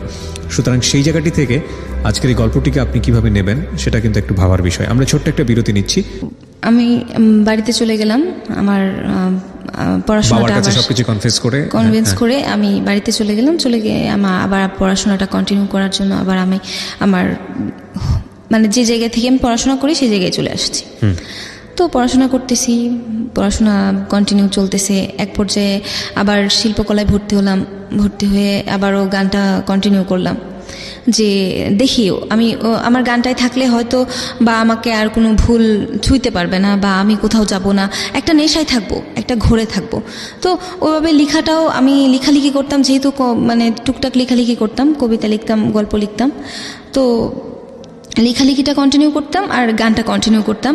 প্রতিদিন রেওয়াজ করা বাসায়, মানে সব কিছু কন্টিনিউ করে মস্তিষ্কটা একটা জায়গায় স্থির রাখতেছিলাম আর কি, যে দেখি আমি সব কিছু থেকে বেরিয়ে আসতে চাচ্ছি, যে এইগুলা ঘটনা আমার লাইফে যেগুলা ঘটছে আমার লাইফে যেন আর না ঘটে। তো আমি আমার মতো করে গান গাওয়া, প্র্যাকটিস করা, সব কিছুই পড়াশোনা করা। আবার সেই ফেসবুকেই যে আমার সাথে পরিচিত ছিল, তো তার সাথে আমার মাঝে মাঝে কথা হতো, হাই হ্যালো এটুকুই ছিল। মানে আমার বর্তমানে যার সাথে রিলেশন ছিল আর কি। মানে এর সঙ্গে পরিচয়টা কিভাবে হয়? ফেসবুকের মাধ্যমে? হ্যাঁ, ফেসবুকের মাধ্যমে। আচ্ছা। তো আমি যখন গান করতাম তখন জানতো উনি। ফেসবুক আইডিটাকে আপনি পেলেন পরে নাকি নতুন করে? না, নতুন একটা আইডি ছিল আমার, সেই আইডিতে। ওই আইডি মানে ওটা আপনি বাদ দিয়ে দিলেন? হ্যাঁ, ওটা বাদ দিয়ে দিলাম, নতুন আইডি নিলাম। তো ওই নতুন আইডি থেকে আমার ওনার সাথে কথা হয়। তো টুকটাক কথা হয়। তো জানতে পারি যে ওনার শোরুম আছে। হ্যাঁ, শোরুম আছে, কম্পিউটার শোরুম, সেলস সার্ভিস। ওনাকে নক করলাম যে ভাইয়া আমার এরকম ল্যাপটপ প্রয়োজন। পরে বলতেছে ঠিক আছে আপনি আসেন। তো ফোন দিলাম ওনাকে, ফোন দিয়ে ওনার এখানে গেলাম, কথাবার্তা হলো। আমি আমার মতো করে ল্যাপটপ কিনে নিয়ে চলে আসলাম বাসায়। তো উনি আমাকে বললো যে আরেকদিন আইসেন ম্যাডাম কফি খাওয়ার জন্য। তো বাসায় চলে আসলাম, আসার পরে আর ওনার সাথে কথা হয়নি। 2 দিন পরে আমার মা ফোন দিল, বললো যে তোর কাকার শরীর খুব খারাপ, তুই কি দেখতে আসবি কিনা। আমি বললাম যে ঠিক আছে, আমি রওনা দিতেছি। রওনা দিলাম। রওনা দেওয়ার পরে আমি বাসে তখন উনি আমাকে ফোন দিলেন, বললেন যে আপনি কোথায়। যে আমি সরি, আমি তো আপনার কফি খাওয়ার দাওয়াতটা রাখতে পারতেছি না, কারণ আমার কাকা এরকম সমস্যা, আমার কাকা অসুস্থ। বললো যে ঠিক আছে, আপনি বাসায় যান, জানায়েন কি হয়। বাসায় গেলাম, যাওয়ার পরে দেখি যে কাকা মারা গেছে। আমি যখন গেলাম, গিয়ে দেখি যে কাকা মারা গেছে। যাওয়ার পরে মানে আমার এই কাকারে মানে আমি ছোটবেলা থেকে খুব খুব বেশি আমাকে আদর করতো এবং আমি খুব পছন্দ করতাম, কারণ ছোটবেলা থেকে উনি আমাকে ডাকতো, নুসরাত নুসরাত আসো আসো, গান করো, গান শোনাও, বা নুসরাত একটু পরে পরে ডাকো, নুসরাত দেখো আমার ফোনটা কি হয়েছে। মানে মানে একটা জিনিস, আমার ফিলিংটা আমার খুব খারাপ লাগতেছিল। আমি কাকা মারা যাওয়ার পরে আমি ঠিক থাকতে পারিনি। পরের দিন মাকে বললাম যে মা, আমার দেখো বাড়িতে থাকলে আমার মনে হচ্ছে যেন কাকা আমাকে ডাকতেছে, আমার মনে হচ্ছে যেন কাকা আসছে, আমার খুব খারাপ লাগতেছে। তো মা বললো যে এখন কি করবি। আমি বললাম যে আমি চলে যাব। মারা যাওয়ার পরের দিন আমি চলে আসলাম ময়মনসিংহে। আসার পরে আমার মন খুব খারাপ, যেহেতু আমি বললাম যে কী করা যায়। উনি আমাকে আবার ফোন দিল, ওই ফোন দিয়ে বললো যে ম্যাডাম আপনি কোথায়। আমি বললাম যে আমি ময়মনসিংহ চলে আসছি বাসায়। বললো যে আপনার কাকা মারা গেল, আপনি এত তাড়াতাড়ি চলে আসলেন। আমি বললাম যে এরকম এরকম সমস্যা, আমি বাড়িতে থাকলে মনে হয় যেন আমার কাকা আসে, আমাকে ডাকতেছে, তার জন্য আমি চলে আসছি, আমার ভালো লাগতেছে না। বললো যে ঠিক আছে, আপনি এদিকে আসেন, এসে একটু বসে যান। তো আমি গেলাম, বললাম যে ঠিক আছে, দেখি আসা যায় কিনা। শিল্পকলায় ক্লাস করে এসে বিকেলবেলায় বাসায় আসলাম। বাসায় এসে চেঞ্জ করে আবার ওনার এখানে যাই। তো ওনার এখানে এক জায়গায় বসে কফি খাচ্ছি। আমি দেখতেছি, খেয়াল করতেছি যে আমার মন খারাপ, কারণ আমার ভালো লাগতেছে না, আমার কাকা মারা গেছে। তো সে আমাকে বলতেছে কি প্রবলেম। আমি বলছি যে আমার কিছু ভালো লাগতেছে না, আমার মন চাইতেছে যে কোথাও ঘুরতে যাইতে। আবার আমার আরেকটা প্রবলেম ছিল কি ভাই, আমি যখনই খুব একা থাকতাম তখন আমি দূরে কোথাও ঘুরতে যেতাম। মানে আমার এইটা একটা অভ্যাস ছিল যে একা একা ঘুরতে যাওয়ার, ওইটা আমার কাছে ভালো লাগতো, কারণ মানে নিজের লাইফটাকে ফিল করার একটা মানে সিচুয়েশন তৈরি হতো। তখন দেখতাম যে আসলে যে আমি যা করতেছি ভুল করতেছি, বা নিজেকে নিয়ে ভাবার মতো কিছুটা সময় পেতাম। তো ওনাকে আমি বললাম যে আমি হয়তো কোথাও যাব। তো সে আমাকে বললো যে আপনি কোথাও যেহেতু যাবেন, আমারও খুব ইচ্ছে করতেছিল যাওয়ার জন্য, তো আমি কি আপনার সাথে যেতে পারি। আমি বললাম যে না, আমি যাব একা, তাহলে আপনি আমার সাথে যাবেন কেন। আপনি আমার সাথে যাওয়ার প্রয়োজন নেই, আপনি আপনার মতো পরবর্তীতে যান, আমি দেখি কী করা যায়, হয়তো নাও যেতে পারি। তো এই কথা বলে আমি ওনার এখান থেকে চলে আসলাম। ওনার এখান থেকে আসার পরে উনি আমার হাত ধরে খুব রিকোয়েস্ট করলো যে আমার সাথে ঘুরতে যাবে। উনি আমাকে খুব পছন্দ করে, উনি আমাকে খুব শ্রদ্ধা করে, মানে এভরিথিং যা বলা যায় আর কি। একটা জিনিস আমি একটু বলি আপনাকে নুসরাত, মাত্র একটা ফেসবুকে তো ওনার সঙ্গে আগেই পরিচয় ছিল আপনার, যে কারণে আপনি ওনাকে নক দিয়েছেন। এই যে দ্বিতীয় দেখাতেই হাতে ধরার মতো জায়গায় চলে যাওয়া, এগুলো তো সামহাও আপনি প্রশ্রয় দিচ্ছিলেন। প্রশ্রয় না দিলে তো একটা মানুষ কোনোভাবেই, প্রশ্রয় দিচ্ছিলাম, আমি আনইজি ফিল করতেছিলাম। আমি বললাম যে ঠিক আছে, আমি যেহেতু যাব, লোকটা যেহেতু যাবে, ঠিক আছে আমার সাথে যাক, আমি কিছু মনে করিনি। তো উনি আমার সাথে গেলেন, আমরা ঘুরতে যাই। যাওয়ার পরে সে আমার কাছে সব কিছু শেয়ার করলো যে সে বিবাহিত, বা তার এরকম প্রবলেম, ফ্যামিলিতে গ্যাপ, তার ওয়াইফের সাথে তার গ্যাপ, বা তার এরকম অনেক নানা ধরনের প্রবলেম সে শেয়ার করলো। তারপরে সে আমার কাছে সব কিছু শেয়ার করার পরে আমি শুনলাম সে খুব কান্নাকাটি করতেছিল। আমি বললাম যে ঠিক আছে, আমি আপনাকে যতটুকু সম্ভব মেন্টালি হেল্প করব, আপনি দেখেন সামনের দিকে যাইতে পারেন কিনা। এই কথায় এসে তার সাথে আমার ফার্স্ট কোথাও ঘুরতে যাওয়া, বা তার সাথে সব কিছু শেয়ার করা। আমি আমার লাইফের কোনো কিছুই তার সাথে তখনও শেয়ার করিনি, কারণ যেহেতু আমার তার সাথে তেমন কোনো সম্পর্ক না, বা আমি যাইতে চাই না তার সাথে এমন কোনো সম্পর্কে, তার জন্য আমি তার কাছে কোনো কিছু শেয়ার করিনি। না শেয়ার করে ওনার কাছ থেকে আমি ওখানে যে ঘুরতে চাই, পরের দিনে ওখান থেকে চলে আসার পরে সে আমাকে ওখানেই জানাইছিল যে সে আমাকে মানে সে ভালোবাসা পায়নি, জীবনে কোনোদিন ভালোবাসা পায়নি, সে আমাকে ভালোবাসতে চায়, মানে অনেক কিছু বলে। সে আপনাকে প্রপোজ করে যে আমাকে ভালোবাসতে চায়। ফেসবুকে কতদিনের সম্পর্ক ছিল আপনাদের? ফেসবুকে বেশ কয়েকদিন ছিল, বেশ কিছুদিন সম্পর্ক ছিল, কিন্তু ওইভাবে কোনোদিন কথা হয়নি। ওকে, ফাইন। সে আমার সাথে তার লাইফটা লিড করতে চায়। জানতো উনি কোনো কিছু? আমার কোনো ঘটনাই সে জানতো না পূর্বে। না জেনে এই ধরনের প্রস্তাব করে বসে? হ্যাঁ, না জেনে। আইদার সে ইমোশনালি অনেক বেশি পরিমাণে খুব উইক অবস্থায় ছিল, অথবা সে আসলে অন্য কোনো একটা ইন্টেন্স নিয়ে আপনার দিকে হাত বাড়িয়েছিল। আমরা এটা বলা ছাড়া এই মুহূর্তে কিছু পাচ্ছি না। সে আমাকে বলছে যে সে নাকি ইমোশনাল ভাবে, সে নাকি ইমোশনালি আমাকে এটা বলছিল। ওকে। তো সে আমাকে বলছে, কান্নাকাটি করছে। তারপরে আমি ওখান থেকে পরের দিন চলে আসার পরে আমি আমার মতো করে চলতে থাকি। পরে সে আবার আমি ফেসবুকে আমার এক আবৃত্তি ফ্রেন্ড যার সাথে আমি আবৃত্তি করতাম তার সাথে কথা বলছিলাম, ভিডিও চ্যাটিং করতেছিলাম। তো কথা বলতেছিলাম তখন সে আমাকে ফেসবুকে আবার মেসেঞ্জারে ভিডিও কল দেয়।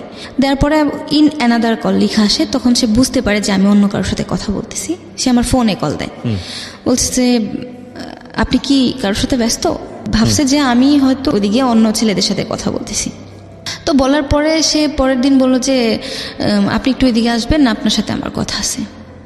মানে কোন একটা জায়গায় এসে যেতে বলছে? হ্যাঁ, যেতে বলছে। সে আপনার সাথে আমার কথা আছে। সে আমার বাসার সামনে গেছে, যাওয়ার পরে আমি তার সাথে বাইকে, একটা রোড আছে, খুব একটা জায়গা আছে যেখানে আমরা প্রায়ই যেতাম আর কি, ওই জায়গাটায় গিয়ে কতক্ষণ বসতাম, বসে থেকে চলে আসতাম ওর সাথে। ওখানে গেলাম, যাওয়ার পরে ইন দ্য মিনিটে আপনাদের র্যান্ডম একসাথে বসা হচ্ছে? হ্যাঁ, ওকে, মানে বসা হচ্ছে। বসার পরেও এইটা আপনার জায়গা থেকে কি বলবেন? এটা কি আপনার জন্য, আপনি যদি আপনাকে তো প্রথম দিন সে জিনিসটা বুঝিয়ে দিয়েছে এবং বোঝানোর পরে আপনি যদি তার কাছে যাচ্ছেন? না, ও তখন সেকেন্ড টাইম ওনার কাছ থেকে চলে আসার পরের দিনই ঘটনা। আচ্ছা আচ্ছা, পরের দিনের ঘটনা। তো ওনার সাথে আমি বাইকে করে ওই জায়গায় গেলাম। পরে ওই জায়গাটায় গিয়ে আমাকে সে প্রশ্ন করতেছে যে কার সাথে কথা বলছিলেন? বললাম যে কেন, আমি কৈফিয়ত দিতে যাব। পরে বলতেছে যে দেখেন, আমি আমার লাইফে কাউকে ভালোবাসতে চাই, সেটা তো আপনাকে জানালাম। আপনি আমাকে ভালোবাসবেন কিনা সেটা আপনার ব্যাপার। হ্যাঁ, তবে আপনি যাই করেন না কেন, আসলে দেখেন এভাবে যে রাত্রে জেগে আপনি চ্যাট করতেছেন, ফ্রেন্ডদের সাথে ভিডিও চ্যাটিংয়ে কথা বলতেছেন, ফোনে কথা বলতেছেন, বা যে ফেসবুকে থাকতেছেন, হ্যাঁ, ওটা কিন্তু ভালো না। সে আমাকে বোঝানো শুরু করলো। ওই যে আমি সবসময় মোটিভটাকেই সবসময় আগে দেখতাম, বলতাম যে আমার ওইটাই প্রয়োজন। তখন আমি ওনার কাছ থেকে ওইটাই পাচ্ছি যে আসলে উনি তো আমার ভালো চাচ্ছে। তো উনি বলতেছে এটা করা ঠিক হচ্ছে না, আপনি দেখেন আপনার লাইফটাকে ঠিক করেন, আপনি এইভাবে কথা বললেন না কারোর সাথে, বা আপনি এরকম চলেন। আমি যদি একটু সাম আপ করে ফেলি, এই ভদ্রলোকের সঙ্গে কি আপনার কোনো সম্পর্ক রিয়েল লাইফে কি আছে? এখন কি আছে?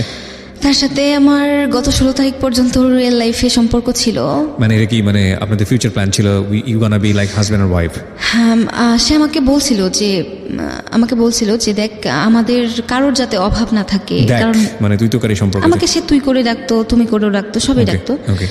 তো আমাকে কতদিনের সম্পর্ক তার সাথে? আমার 1 বছরের সম্পর্ক। 1 বছরের সম্পর্ক। আমি প্রথমে যেটা পাচ্ছিলাম ঠিক সেটারই আরেকটা উল্টো পার্ট আমি বলতে পারি, যে আসিফ ছিল প্রথম ছেলেটার নাম, না?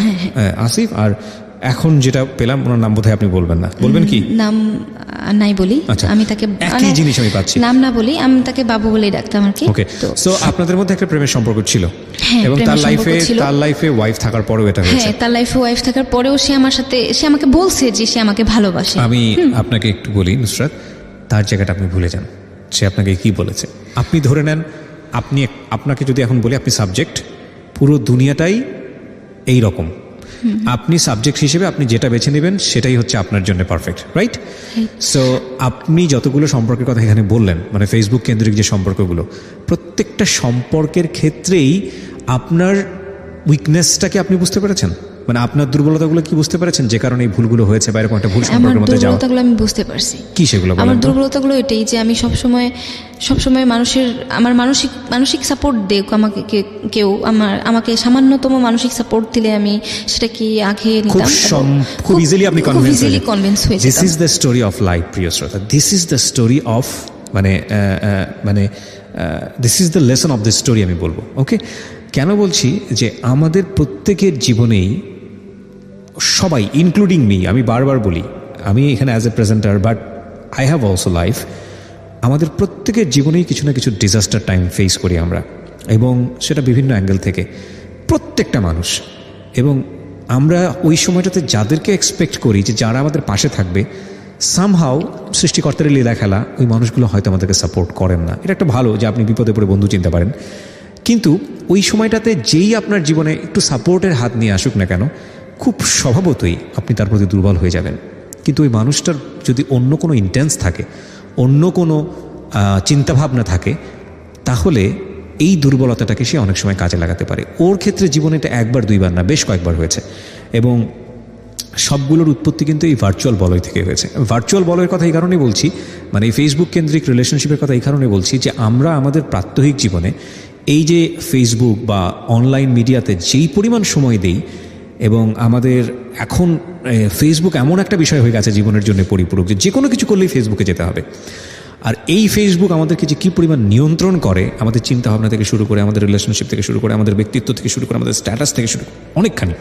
কিন্তু এই জায়গাগুলো থেকে নিজের ব্যক্তি জীবনে এই ধরনের সম্পর্ক বাছাই করার ক্ষেত্রে আমার মনে হয় আজকের এই গল্প শোনার পরে আপনাদের অনেকেরই সচেতন হওয়া উচিত। বিশেষ করে ওর যে দুর্বল জায়গাটা ছিল, সেই দুর্বল জায়গাটার অনেকেরই অসৎ ব্যবহার করেছেন।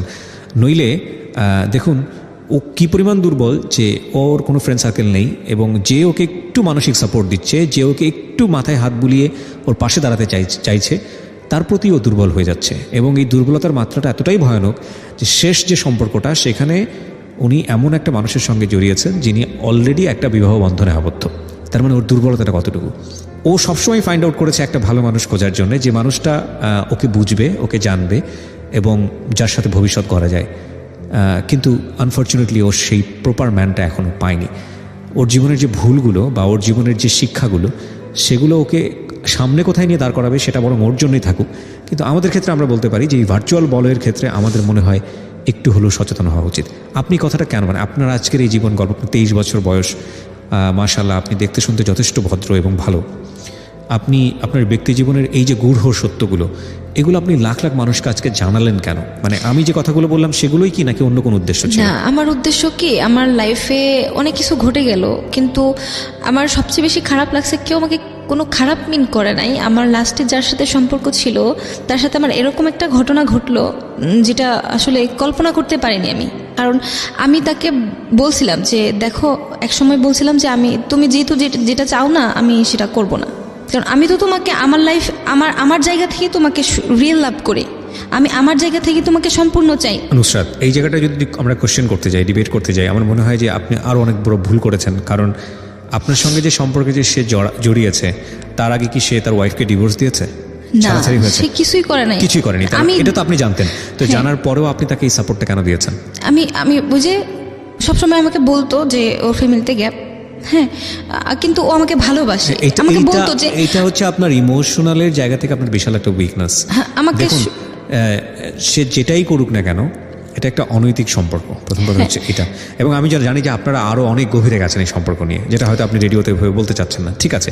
কিন্তু এটা ঠিক যে একটা মানুষ, আপনি তো বুঝতে পারছেন যে তার রিয়েল লাইফে একজন আছে, এবং সে থাকা অবস্থায় যতটাই আনহ্যাপি হোক না কেন, আরেকজন মানুষের কাছে গিয়ে সুখী হইতে যাচ্ছে।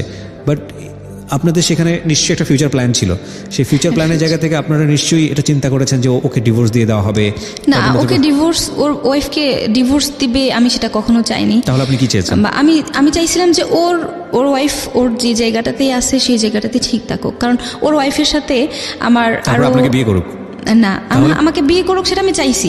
কারণ আমি চাই নাই যে আমি একটা অনৈতিক সম্পর্কের মধ্যে জড়িয়ে থাকি। আপনি কেন একটা বিবাহিত মানুষকে বিয়ে করতে চাবেন? আই ডোন্ট নো, আমি ওর প্রতি এতটাও, এটাই আমার পয়েন্ট। বিকজ আপনি ইমোশনালি অনেক বেশি দুর্বল। এবং আপনার যেটা হয়েছে এই লং টার্ম, আমার মনে হয় একজন সাইকিয়াট্রিক যিনি, উনি ভালো বলতে পারবেন। আপনার ইমিডিয়েটলি আমি আপনাকে সাজেস্ট করব যে আপনি একজন মানসিক বিশেষজ্ঞের কাছে যান। আমি বলি, আমি আপনাকে, মানে ওর ওয়াইফের সাথে আমার 8 মাস আগে, 4 মাস আগে, 6 মাস আগে কথা হয়। ওর ওয়াইফকে আমি সামান্যতম কিছু জানাইনি, বরং আমি বলছি যে না, আমি ওনাকে শুধু চিনি, উনি আমার একজন ফ্রেন্ড। আমি নুসরাত ওই পয়েন্টে কথাই বলতে চাচ্ছি না, কিন্তু আপনার এই যে পুরো ক্যালকুলেটিভ যে সামারিটা, সেই জায়গাটা থেকে একটা জিনিস বোঝার আছে, আপনি ঘটনার ভিতরে যান না, আপনি একটা অসুস্থ সম্পর্কের মধ্যে আছেন, এটা আপনি বুঝতে পারছেন? হ্যাঁ। আচ্ছা, যদি এটা বুঝে থাকেন তাহলে এটা কিওর হওয়াটা জরুরি, এটা বোঝেন? জানি। কিওর হওয়াটা যদি জরুরি মনে হয় আপনার কাছে, তাহলে আপনার খুব ভালো একজন মনোবিজ্ঞানীর কাছে যাওয়া উচিত, চিকিৎসকের কাছে যাওয়া উচিত, যিনি আপনাকে পুরো স্টোরিটা, পুরো প্রোফাইলটা জেনে আপনাকে একটা কাউন্সিলিংয়ের মধ্যে দিয়ে নেবেন। আপনি যে সিমটমগুলোর কথা বলেছেন, যে আপনাকে যে পরিমাণ পিল নিতে হয়েছে, স্লিপিং পিল, যে পরিমাণ ট্রিটমেন্টের মধ্যে গিয়ে আপনাকে যে পরিমাণে ফিজিক্যালি আপনাকে বিভিন্ন রকমের ওষুধ দিয়ে আপনাকে এটা একটা টর্চারের মধ্যে যেতে হয়েছে, সেখানে আপনার এই ধরনের ভুল করাটা হয়তো বা স্বাভাবিক। এটার মধ্যে হয়তো কোনো মেন্টাল লিঙ্ক আছে, I am not a physician, আমি জানি না, বাট আপনার খুব ভালো একজন ডক্টরের পরামর্শ নেওয়া উচিত। আমি এখন জানি না, আমাকে আমার রুমমেট বলেন, আমাকে আমার গানের ওস্তাদ বলেন, আমাকে আমার আশেপাশের লোক বলেন, প্রত্যেকেই বলে যে আমি মানসিক রোগী। কারণ আমি বাসায় বসে সারাদিন দেখা যায় যে হয় চিল্লায় কান্না করতেছি, নয়তো বসে বসে শুধু কান্না করতেছি। আপনি রাইট নাও কত? 23, রাইট? আচ্ছা, আপনি 23 বছর, আপনার পজিটিভ জিনিসগুলো দেখেন। আপনি 23 বছর বয়স, আপনি পড়াশোনা করছেন পলিটেকনিক, আপনার পড়া এখনো কমপ্লিট হয়নি, আমি যতদূর জানি। কমপ্লিট হয়েছে? না, কমপ্লিট হয়নি, ফাইনাল ইয়ার আছেন, আপনি হয়তো কমপ্লিট করে ফেলবেন, মাশাআল্লাহ। আপনার চোখ আগের থেকে বেটার, রাইট? ওকে, আপনি দেখতে শুনতে মাশাআল্লাহ যথেষ্ট সুন্দর। আপনার এতগুলো ব্রাইট সাইড আছে, আপনার জীবনে যেগুলো ভুল হয়েছে বা যেগুলো অপরাধ হয়েছে আপনি মনে করছেন, সেগুলো আপনার জীবনে একটা বড় এক্সপিরিয়েন্স, ঠিক আছে? এত কিছুর পরেও যদি সৃষ্টিকর্তা আমাদেরকে বেঁচে থাকার অধিকার দেন, আমরা কেউ ধোয়া তুলসীর পাতা না। আমার জীবনে ভুল আছে, আপনার জীবনে ভুল আছে, প্রত্যেকটা মানুষের জীবনে। যদি কেউ বলে যে আমার জীবনে ভুল নাই, আমার জীবনে অপরাধ নাই, তাহলে সে মানুষ না।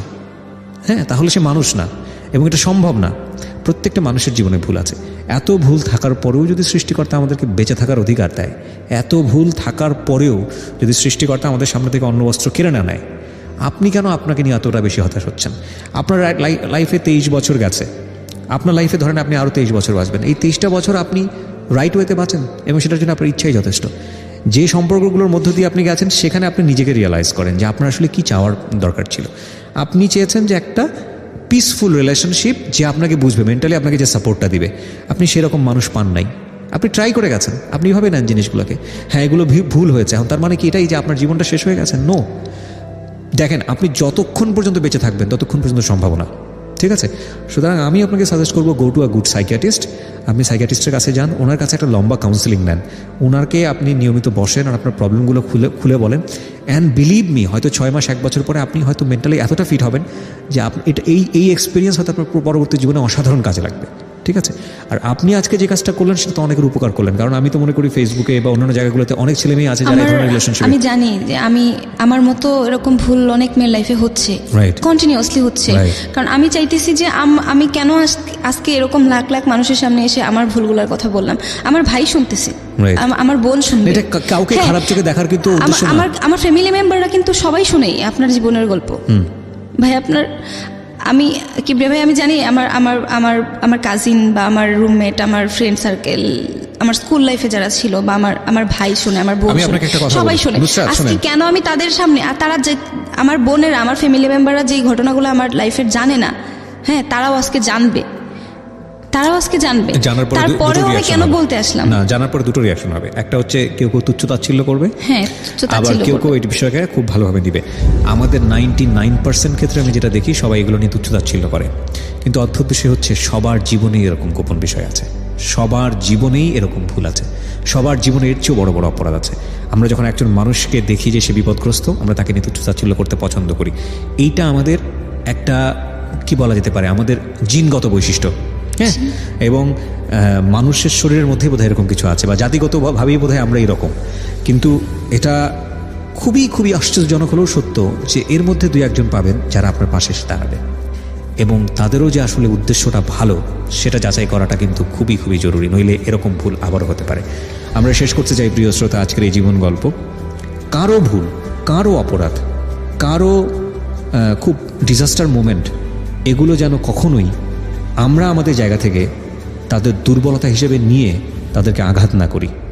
নিজের জায়গা থেকে যদি শিখতে পারি তো শিখবো, নইলে তাদের জন্য দোয়া করব যে তারা যেন ভালো পথে যান।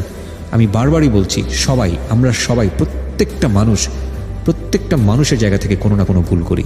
একটা ভুল, একটা অপরাধ ওই মানুষের জীবনটাকে, পুরো জীবনটাকে জাজ করার জন্য এনাফ না। কারণ আপনি জানেন না ওই মানুষটি সারা জীবনে কত ভালো কাজ করেছে। বয়স 35 চলে। জন্ম জেলা ঢাকাতে ছিল, কিন্তু বর্তমানে আমি কুমিল্লাতে থাকি। থাকেন জি। একদম ছোটবেলা থেকে শুরু করুন, যেখান থেকে আপনি শুনেছেন বা জেনেছেন, যেভাবে আপনার মেমোরি আছে। আমি মূলত, আমাকে আবিষ্কার করে একটি রশি হাতে। আপনার ফার্স্ট মেমোরি জীবনের? রশি হাতে কেমন, যেমন যে টুকরি। আচ্ছা, টুকরি। হ্যাঁ, টুকরির নিচে 4টা বেয়ারিং দিয়ে ওটা একটা গাড়ি বানিয়েছিল। আচ্ছা, ওই গাড়িটা দিয়ে রশি দিয়ে আমারে পাতা কুড়াতে দিত। আচ্ছা, তো পাতা কুড়াতে দিত যে আমি জানতাম উনি আমার মা। আচ্ছা, তো আমার মায়ের জন্য আমি লার্কি পাতা কুড়িয়ে নিতাম, লার্কি কুড়িয়ে নিতাম। কিন্তু আমাকে উনি ঘরে জায়গা দিতেন না। একটা কুকুরের সাথে ঘরের ধাপে, দরজার মধ্যে ধাপ আছে না, জি, ধাপের মধ্যে জায়গা দিতেন। ওইখানে আপনি ঘুমাতেন? ওখানে ঘুমাইতাম। কিন্তু ওনার স্বামী আসলে রাত্রে আমার কখনো হাত দিয়ে ধরে সরাতেন না, কিন্তু পা দিয়ে লাথি মারতেন। এইটা আপনার জীবনের প্রথম মেমোরি? আমার প্রথম মেমোরি। তখন ওনার একটা বেবি হয়েছে, বাচ্চা। তখন আমি ওই বাবু কিনে আনছে, ছোট মানুষ ছিলাম। ওগুলো বুঝতেন না আপনি? না, বুঝতাম না। বাবু কিনে আনছে বলে বাবুর দেখতে যায়, বাবুর দেখতে দেয় না। একদিন উনি বাথরুমে গেছে টয়লেট করতে, তখন আমি লুকিয়ে বাবু দেখতে গেছি। আচ্ছা, বাবুর হাত ধরে এমনি বাবু করে আদর করতেছি, উনি দৌড়ে এসে আমাকে ওই যে বাবু ছোট গ্রাম সাইডে বাচ্চাদের মাথার সামনে কিছু কাচি কুচি রাখে, জি, ওই কাচি দেয়া একটা কোপ মারে, এই যে নাকে হ্যাঁ, আমি নাকে। দেখতে পাচ্ছি দাগ। হ্যাঁ, এই নাকটার মধ্যে কূপ দেওয়ার পরে আমি ভয়ে পালিয়ে যাই। তখন এই কুকুরটির সাথে, 2টা কুকুর ছিল, কুকুরটির সাথে কান্নাকাটি করতেছে, কুকুরটির সাথে খেলা। আমি কিন্তু কুকুর সাথে খেলা করছি বেশি। মানে আপনার কাছে এটাই নর্মাল মনে হতো? হ্যাঁ, আচ্ছা। কুকুরটির সাথে খেলা করতাম বেশি, আর এই পাতা কুড়াতাম। রাত্রে ওনার স্বামী আসছে। আপনি বাবা মা বলতেন না ওই সময়টাতে কাউকে? হ্যাঁ বলতাম, ওনাদের মা বাবা ডাকতাম। ওনাদেরকে আব্বা আম্মা ডাকতেন? হ্যাঁ, ওনাদেরকে ডাকতাম। আচ্ছা, তো ওনারা আমরা পাতা কুড়িয়ে আনলে এমন খাবার দিত যেটা গ্রহণযোগ্য না, পচা খাবার, বাসি। আচ্ছা, আপনি সারাদিন ওই পাতা কুড়াতেন হ্যাঁ, আলটিমেটলি? পাতা কুড়াতাম। ওকে, তখন সম্ভবত আমার বয়স 2 থেকে 2.5 বছর হবে। জি। তারপরে ওনার স্বামী আসলো, আসার পরে রাত্রে আমার বেদমা মার। কেন তুমি বাচ্চার কাছে গেলে? বাচ্চার কাছে গেলাম কেন? আমি অলক্ষণে, আমি অপায়া, আমার স্পর্শ লাগলে বাচ্চা মা বাবা মারা যাবে, আমি বাবা মা খেয়ে ফেলছি। কিন্তু আমি তখন এটা বুঝতাম না। আপনাকে এটা বলতো, আপনি বুঝতেন না যে আসলে হ্যাঁ, বাবা মা বুঝতাম। খেয়ে ফেলা ব্যাপারটা কি? আমার বাবা মা কে আমি বুঝতাম না। তখন ওই রাত্রেবেলা মায়েরা আমাকে এমন মার দিল, তখন কুকুরটা এমন মানুষ উপকার করে না, কিন্তু কুকুরটা আমাকে উপকার করছে। ওনার পায়ে একটা কামড় মারছে, মারার পরে যখন পা দিয়ে মুড়া দিতে চেয়েছিল, ওইটা পারে নাই। তখন কুকুরটা আমার একটা গেঞ্জি ধরে সরিয়ে নিয়ে গেছে। পরে আমি দৌড়ে ভয়ে কবরস্থানে চলে গেছি। ওই কবরস্থানে অনেকদিন থাকতাম, মুদ্দারে খাড়ে। আপনার কখনো এরকম প্রশ্ন আসতো না যে এরকম করে কেন আমার সঙ্গে বাচ্চা কাচ্চা? না, আমি তো বুঝতাম না, আমি তো ভয় পেতাম যে মা বাবা এমন করে কেন। আচ্ছা আচ্ছা। তারপরে কবরস্থানে কদিন থাকতাম, থাকাকালীন ওনার মা ছিল বানু করে নাম। কবরস্থানে রাতের বেলা ঘুমাতেন? হ্যাঁ, মুদ্দারে খাড়ে, ওই যে লাশ টানে, হ্যাঁ, এই খাড়ে ঘুমাইতাম। কুকুরটি নিচে ঘুমাইতো, আমি খাড়ে ঘুমাইতাম। আজকের এই জীবন গল্প কোথায় গিয়ে দাঁড়ায় সেটাই দেখার বিষয়। So very pathetic. ওকে, বলুন তারপর। তারপরে একদিন আমি, একটা বাজার আছে, বাজারে গিয়ে যে পচা খাবার কুড়াইতাম, তরকারি কুড়াইতাম, এগুলি বিক্রি করতাম। বিক্রি করে তারপর নিজের পেট চালাইতাম। তখন ওনার মার ভানু বেগম আসছে, আমাকে রাস্তায় দেখতে পাইছে, দেখে উনি আমার জড়ায় ধরছে। জড়ায় ধরে বলে, কি রে ভাই তুই এই অবস্থা? তখন আমি বললাম, আমার নাকের আগা দেখে তো এটা কি হয়েছে? মা কে জড়ায় ধরেছে আপনাকে? কে জড়ায় ধরেছে? আমার নানি। নানি? হ্যাঁ, নানি। নানি মানে হচ্ছে হলো যার কাছে থাকতেন ওনার মা? ওনার মা। আচ্ছা। তখন উনি কেঁদে কেঁদে এই রাস্তার মধ্যে চিল্লে বলল আমার কাহিনী, যে তুই তো তার মেয়ে, তার ছেলে না। তোর বাবার নাম রুমান চৌধুরী, এটিএম রুমান, মায়ের নাম শাহিদা খানম রূপা চৌধুরী। তোর বাবা মা মুক্তিযোদ্ধা ছিল, তোর মা তোকে জন্ম দেওয়ার 12 ঘন্টা পরে মারা গেছে। তোর বাবা আমাদের কাছে দিয়ে গেছে 5 লক্ষ টাকা দিয়ে, 6 বছর পর্যন্ত তোকে দুধ দিয়ে লালন পালন করবে। তখন তখন একজন মাস্টার ছিল, ওনার নাম রশিদ মাস্টার। উনি তখন আমাকে এই কথা শুনে উনি আমাকে কুলে তুলে নিছে ওই বাজারের মধ্যে? হ্যাঁ, বাজারের মধ্যে মাস্টারে। আজকে উনি নেই। বয়স কত ছিল তখন আপনার আনুমানিক? তখন এই এটা আপনার হিসাব করা খুব প্রায় মুশকিল। 3 বছরের কাছাকাছি। 3 বছরের কাছাকাছি? 3 বছরের কাছাকাছি। তখন আমাকে উনি কুলে তুলে নিল, নেওয়ার পর ওনার কাছে সম্পূর্ণ হিস্ট্রি জানলে আমিও শুনলাম। ওর বাবা কি হয়েছে? মুক্তিযুদ্ধে মারা গেছে? হ্যাঁ, মুক্তিযুদ্ধে মারা যায় না। আমার আব্বা আমাকে ওনাদের কাছে 5 লক্ষ টাকা দিয়া বলছে, আমার ছেলেটাকে 6 বছর পর্যন্ত দেখবা, আমি তোকে 5 লক্ষ টাকা দিলাম, তার জন্য ছেলেটাকে সম্পূর্ণ টেক কেয়ার তোমরা করবা। আচ্ছা, এটা ওনাদেরকে বলেছে, কিন্তু ওনার বাবা কোথায় ছিল? তখন বাবা আমাকে যখন 11 মাস 26 দিন বয়স হয়েছে, তখন আমার আব্বা ভারতে গেছিল চিকিৎসার জন্য, আর ফিরে আসেনি। এই সুযোগে কিন্তু তারা আমাকে এইরকম মানে কুকুর বিড়ালের মতো কুকুরের মতো ব্যবহার করছে। আচ্ছা। তখন এই ভানু আর ওনার মেয়ের কাছে যেত না, উনি আমাকে নিয়ে ঢাকা চলে আসলো। আইসায় বিভিন্ন যাদেরকে চিনতো। মাস্টার যে কোলে তুলে নিল, মাস্টার তারপরে? মাস্টার পরে বললো যে তুমি ওকে পড়াশোনা করাতে হবে। আচ্ছা। তখন উনি বললো, আমি ওর পরিচয়টা আগে তুলে ধরি। আচ্ছা। তখন উনি আমাকে নিয়ে আসলো।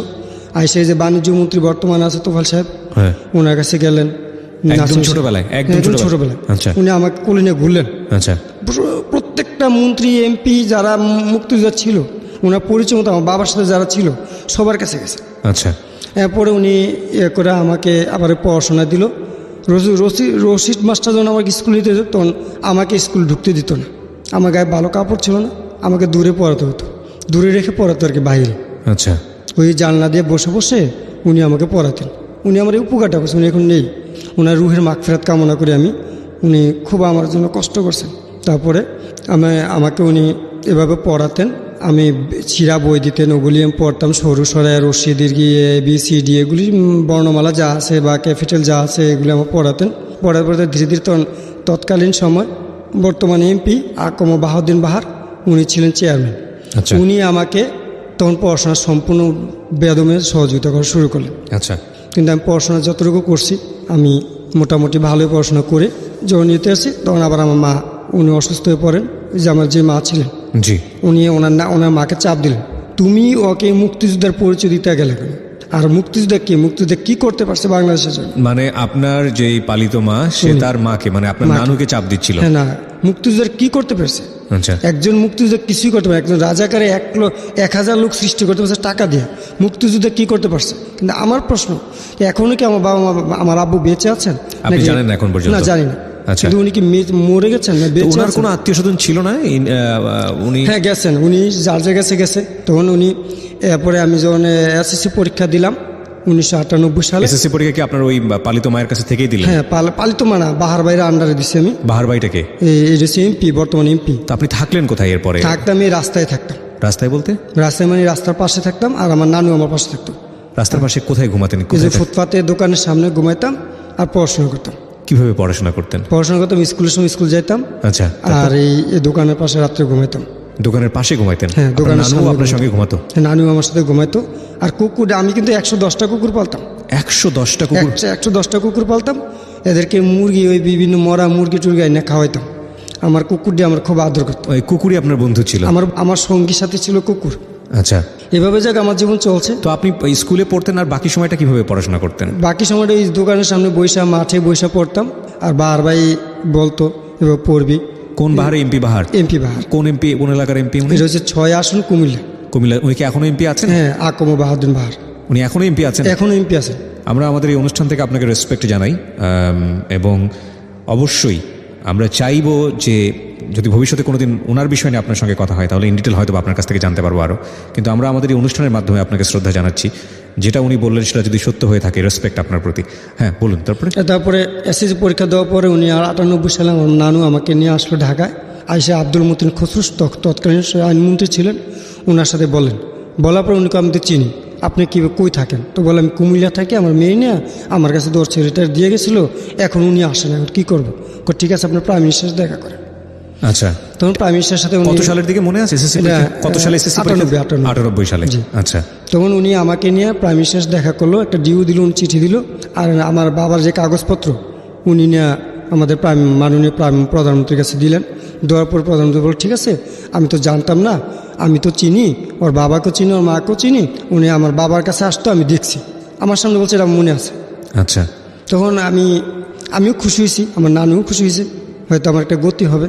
পরে এর মধ্যে কিছু কথা আছে, আমি তৎকালীন নানির সাথে থাকতাম তো, আর এই হকারি করতাম। জি, আমি এরকম যষ্ট মধু বিভিন্ন জিনিস বিক্রি করতাম ওই সময়টাতে। ওই সময় এসএসসি পরীক্ষার আগে না পরে? পরে। আচ্ছা, এই বাবারে খুঁজতে আসতাম, বাবার তথ্য নিতে আসতাম না। বাবার তথ্য নিতে কোথায় আসতেন? এই যে ঢাকা আসতাম, মুক্তিযোদ্ধাদের কাছে বিভিন্ন জায়গায় আসতাম নানুর সাথে, তখন এই ব্যবসা করতাম। আচ্ছা, এই যে বাবার তথ্য নিতে আপনি যেতেন, বাবা কোথায় যুদ্ধ করেছে, কত নম্বর সেক্টরে করেছে, এগুলো কি জানতেন? এমনি আমি কিছু জানতাম, কাগজপত্র দেখছিলাম, কাগজপত্র তো আমাদের ওই যে বললাম মাননীয় প্রধানমন্ত্রীর কাছে দিয়ে দিচ্ছি, উনি আমার সামনে রেখে। আচ্ছা, ঠিক আছে, হ্যাঁ বলেন। তারপরে আমি এই হকারি করতাম, আর এই মাকে নিয়ে টাকা দিতাম, মা টাকা খাইতো, এভাবে চলতো। এবার 2000 সালে আমার নানু মারা গেল। আচ্ছা, 2000 সালে আমার নানু মারা গেল। ওই যে আমাকে কেন মুক্তিযোদ্ধা পরিচয় দেয় এইভাবে বলে আমার নানু গায়ে হাত তুললো। কে হাত তুললো? আমার এই মা, আমার মা। ওনার স্বামী আর উনি মিলিয়া ওনাকে মারলো। মারার পর উনি তার 3 মাস পরে মারা গেছে। আমি চিকিৎসা করতে পারি না আমার নানুর টাকার কারণে। আমি যা কামাই করতাম তাই মার কাছে দিতাম। টাকা দিতে পারলে উনি আমাকে আদর করতেন, আর ওই বাইরে খাবার দিতেন, ঘরে জায়গা দিতেন না আমাকে, কখনো উনি ঘরে জায়গা দিতেন না। ওনার ছেলে মেয়ে কয়টা ছিল? ওনার একটা মেয়ে এখন আছে।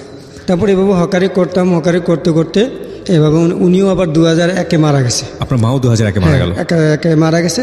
তখন আমার পাশে কেউ নেই, মা জানতাম যে মাও নাই। আমি তো জানি মা এখন পরিচিত দাও মা না, তারপরে মা ডাকতাম, আমার খুব শান্তি লাগতো। আদর না করুক, কিন্তু দুধ খাওয়াইছে আমাকে, দুধ দিয়ে বড় করছে। আমি যে 12 ঘন্টা আগে পরে মা মারা গেছে, তখন যদি দুধ দিতাম মারা যেতাম। এই চিন্তা ভাবনা ওনাকে আমি বেশি শ্রদ্ধা করতাম। জি, এই শ্রদ্ধা করতাম, ওনার মেয়েকে আদর করতাম বেশি। এইভাবে আমি ওনাকে এই টাকা পয়সা যা পাইতাম তা দিতাম। 2001 সাল গেল, 2003 এমনি 21 আগস্ট হলো না। জি, এখানে আসলাম সবাই, যদি আমি বাবাকে পাই, যেহেতু প্রধানমন্ত্রী জানে, আমার চিন্তা যে প্রধানমন্ত্রী যেহেতু জানে, আমাকে না খুঁজতে পারলে উনিও আমাকে দেখলে চিনবে, কিন্তু আমি চিনতে পারবে, কিন্তু ওখানে গ্রেনেডটা আঘাতে আমার এই যে পিঠে একটা আঘাত পড়ছে। আপনারা কিসের ঘটনা বুঝিনি, গ্রেনেড মানে কিসের কি, আমাকে একটু ঘটনাটা ওই খুলে যে বলেন। 21শে আগস্ট 21 আগস্টে কোথায় ছিলেন আপনি? এই যে বঙ্গবন্ধু এভিনিউতে। আচ্ছা, ওখানে আপনি কি মিছিলের বা মিছিলে না, সভা শুনতে আসছিলাম। আচ্ছা, অর্থাৎ আমার লক্ষ্য ছিল আমার বাবাকে নিয়ে পাই এখানে গেলে এখানে গেলে। আমি এখনও যেখানে সভা হয় ওখানে আমি যাই, মুক্তিযোদ্ধাদের কথা যেখানে হয় ওখানেই যাই, ওখানে গিয়ে বাবার তথ্য করি, খুঁজি, কিন্তু আজও আমি বাবার তথ্য পাইনি। স্বাধীনতার মাস চলছে প্রিয় শ্রোতা, এবং আমরা জানি একথা বলার অপেক্ষা রাখে না, এদেশের কিছু বীর সেনা, কিছু বীর মুক্তিযোদ্ধা এবং সহস্র প্রাণের বিনিময়ে, লাখ লাখ প্রাণের বিনিময়ে, ইজ্জত, সম্ভ্রম, জীবন সব কিছু ত্যাগের বিনিময়ে আমাদের এই আঁকাবাঁকা মানচিত্র, আমাদের এই ভূখণ্ড, আমাদের এই স্বাধীন বাংলাদেশ, যে ইতিহাস বইয়ের পাতায় লেখা আছে, যে ইতিহাস আমরা সাধারণত পড়ি, সেই ইতিহাসের বাইরে অনেক বড় অজানা ইতিহাস, কিংবা এই রকম পথে প্রান্তরে ছড়িয়ে ছিটিয়ে থাকা একেবারে প্রান্তিক পর্যায়ের মানুষের যে জীবন গল্প, যেটা স্বাধীনতার সাথে মিশে যায়, যেটা অজানা যুদ্ধ কাহিনীর সঙ্গে মিশে যায়, সেরকম অসংখ্য অজানা কাহিনী হয়তোবা ছড়িয়ে ছিটিয়ে আছে। আমাদের আজকের এই জীবন গল্পটি সেরকমই একটা জীবন গল্প। আজকের এই গল্পের মধ্য দিয়ে আমরা যে জামানকে চিনব, বা যে জামানের পরিচয়কে এখানে উপস্থাপিত করছি, বা যে গল্পের যে লেসনটা পাচ্ছি, সেটার মধ্য দিয়ে আমরা রেসপেক্ট জানাতে চাই সকল মুক্তিযোদ্ধাদের, সকল আত্মত্যাগী বীর মুক্তিযোদ্ধাদের, যারা নিজের জীবন বাজি রেখে আমাদের এই দেশটা উপহার দিয়েছেন। 21শে আগস্টের ঘটনা আপনি বলছিলেন, কি হয়েছিল আমাকে একটু বলেন তো। 21শে আগস্টে আমি এই যে স্টেডিয়ামের গেটে ছিলাম। আচ্ছা, স্টেডিয়ামের গেটে গিয়েছিলাম, তখন হঠাৎ একটা বিকট শব্দ হলো। বিকট শব্দ, অনেক বিকট শব্দ হওয়ার পর অনেক মানুষ তাড়াতাড়ি দৌড়াদৌড়ি চিল্লাপাল্লা লাগাই দিয়েছে। তখন আমিও এবার পিছিয়ে ফিরছি, আমার পিঠে আইয়া একটা কি জানি পড়ছে, এই যে পিঠটা আঘাত আছে। আপনি একটু উঠে দাঁড়াবেন, আমাকে সাফন আমাকে একটু হেল্প করো। জি হ্যাঁ, আমি দেখতে পাচ্ছি, ঠিক আছে। কোনো একটা স্প্রিন্টার বা কিছু একটা হবে আর কি। মাইক্রোফোনটা ঠিক করে দিতে হবে। হ্যাঁ, এটা পড়ার পরে হ্যাঁ ঠিক আছে, হ্যাঁ, এটা বলেন। পড়বো। আমার গায়ে একটা লাল শার্ট ছিল, হ্যাঁ। ওই লাল শার্টটাও একবারে রক্তে ইয়ে হয়ে গেলো। তখন আমি পুলিশে আবার আমাকে রাস্তায় উঠতে দিচ্ছে না। আচ্ছা, তখন আমি যাবো কোথায়? তখন আমি স্টেডিয়ামের ভিতরে দৌড় দিছি। দৌড় দেওয়ার পরে একটা মহিলা আমার পিছিয়ে জড়াই ধরছে বাঁচার জন্য। ওই মহিলাটা মারা গেছে ওখানে আমার সামনে, আমি দেখছি আমার সামনে মারা গেলো। মহিলার চারটাইয়া এমনভাবে মারা গেলো, এমন বিমর্ষ মরা আমার জীবনে এই ফার্স্ট আমি দেখছি। আমি তখনই ভাবছি যে মুক্তিযুদ্ধ চলাকালীন সম্ভবত আরও বিভৎস মরা মরছে, ওকে, আরও করুণভাবে মানুষ মারা গেছে। ওই মহিলার পরনে একটা বিন্দু কাপড় ছিল না। পরে দেখলাম যে একটা গাড়ি আসলো, এসে অনেক লাশ উঠে নিয়ে গেল। আর আমরা তো যে ব্যথা পেয়েছি, যে যেমনি পারছি এমনি বাইকে গেছি, সরে গেছি। এরপরে এবং আমার হকারি জীবন চলছে। 2005-এ আমাদের কুমিল্লাতেই একজন, বলবো নামটা? জি নিশ্চয়ই। হ্যাঁ, একজন ছেলে আর কয়েকটা ছেলে মিলে একটা মেয়েকে উৎপত্ত করতো প্রতিদিন। মেয়েটা কলেজে পড়তো। আপনি জানলেন কিভাবে? আমি ওই কলেজে পড়তাম। আচ্ছা, হ্যাঁ, তখন ওই মেয়েটা প্রতিদিন দেখতাম। আমি হকারিও করতাম, পড়তাম, আমি কারো লোক মিশতাম না। কিন্তু আচ্ছা, আপনার ব্যাপারটা কি আপনার কলেজ ফ্রেন্ড যারা ছিল ওরা কি জানতো যে আপনি হকারি করছেন? হ্যাঁ, না, জানতো না। আপনি আবার জানতো, অনেকে জায়গা দিত না। আমার হকারি করে সবাই জানে, এটা মিথ্যা কিছু না। আমি হকারি করতাম কারণ পড়াশোনা খরচ আমি দিতে পারবো না, কিন্তু আবার কারোর সাথে মিশতাম না, তো সবাই আমার একটু অবহেলা করতো। তো ওনার একজন গণ্যমান্য ব্যক্তি, তো ওনার ছেলে আর কয়েকজন ছেলে মিলে ওই মেয়েটার উৎপত্ত করতো প্রতিদিন। একদিন, এখন বর্তমানে সিটি পার্ক নামে পরিচয়, ওই পার্কের মধ্যে মেয়েটারে সন্ধ্যার সময় মানহানি করার চেষ্টা করছিল। আপনার চোখের সামনে? আমার চোখের সামনে না। আমি তখন হকারি করে রেল স্টেশন ট্রেনে বেচতাম। তো কি বিক্রি করতেন? চকলেট, জষ্ট মধু, বিভিন্ন কিছু বিক্রি করতেন? বিভিন্ন কিছু, হ্যাঁ, যেটা আমার পেটটা চলে। আচ্ছা, তখন আমি ব্যাগটা আমার কাঁধে ছিল, আমি তখন দেখি এই মেয়েটা চিৎকার। আমি কেড়ে চিৎকার করে তখন পার্কের ভিতরে ঢুকছি। ঢুইকা একটা জঙ্গল আছে, তখন এখন তো সুন্দর হয়েছে, তখন জঙ্গলা ছিল। তখন ওখানে গিয়ে দেখি এই মেয়েটার ওনারা দেখে আমি চিনছি। তখন দেখে আমি ওদেরকে 3-4 জন ছিল, ওদের উপর আমি ঝাঁপাই পড়ছি, ওদেরকে আঘাত করছি। আমি ওদেরকে মারছি, মশিয়ে যাব না। তখন আমারে আঘাত করছি। তখন এরা করলো কি, এরা চলে গেছে। মেয়েটা বাঁচাই দিলাম, মেয়েটা বেঁচে গেল। আজকে এই মেয়েটা কিন্তু উচ্চ পদস্থ কর্মকর্তা, আমি নাম বলবো না, তার মানহানি যেত না হয়, তাকে আমি শ্রদ্ধা করি। এই মেয়েটা উচ্চ পদস্থ কর্মকর্তা এবং সে আপনাকে চিনে? হ্যাঁ, চিনলো। এখন চিনে না, এখন সে চিনে না আমাকে। Life is more than drama, জীবন নাটকের চেয়েও নাটকীয়। আমি এই কথাটা এই জন্যই বারবার বলি। কেন চেনে না সেটার পিছনে নিশ্চয়ই কোনো কারণ আছে। ঠিক আছে, আমরা একটু সামনের দিকে আগাই। হ্যাঁ, তারপরে ওরা কি করলো, এরপরে আমাকে 2006-এর দিকে হ্যাঁ আমাকে ওরা একজন আমাকে বললো চল মোটর সাইকেলে ঘুরতে যাবো, তখন তুই ড্রাইভিং কর, আমাকে আবার শিখেছিল। তো ড্রাইভিং কর বলার পরে আমি ঠিক আছে, আমি তো বুঝতে ওদের ভিতর কোন জানা ওরা অন্যায় করছে, ওরা বুঝতে পারছে অপরাধরা, জি। ওরা অপরাধ বুঝতে পারছে, ওরা এখন আবার আমাকে মেনে নিছে। আচ্ছা, তা এদের ভিতরে এরা কী করলো, আমাকে নিয়ে তোর কুটি সমনির দিকে রওনা দিল। কোথায়? কুটি সমনি ব্রাউন ব্যারের উড়ে। আচ্ছা, কারা রওনা দিল আপনাকে নিয়ে? কারা? ওই যারা ছিল তিনজন ছেলে ছিল, আমি সহ 4 জন। আচ্ছা, 3 জন মানে যে 3 জনকে আপনি মেরেছেন? হ্যাঁ, 4 জনে মারছিলাম, তাদের 3 জন, একজন আচ্ছা। বিদেশে চলে গেছে। আচ্ছা, তো 3 জন আপনাকে নিয়ে রওনা দিল কোথায়? রওনা দিল এর কুটিবাড়ি। ওই ঘটনার পরপরই এটা? এটা ঘটনার প্রায় 7 থেকে 8 মাস পরে। কেন রওনা দিল? ঘুরতে যাব। ও, আপনাকে কনভিন্স করার চেষ্টা করতেছিল, হ্যাঁ। চলো কোথাও ঘুরতে যাবো। হ্যাঁ, ঘুরতে যাব। তো আপনি বুঝতে পারছিলেন না যে কিছু একটা এদের সাথে ঘোরাটা না আপনার না জন্য না, বিপজ্জনক হবে? আমি তো এরা তো যেদিন মারামারি করছি হ্যাঁ। তার 3 দিন পরতে আমার সাথে ক্লোজ, একের মাপ টাপ চাই, একের ক্ষমা চাই। আচ্ছা আচ্ছা, ওকে, একেবারে। তারপর ঘুরতে যাব?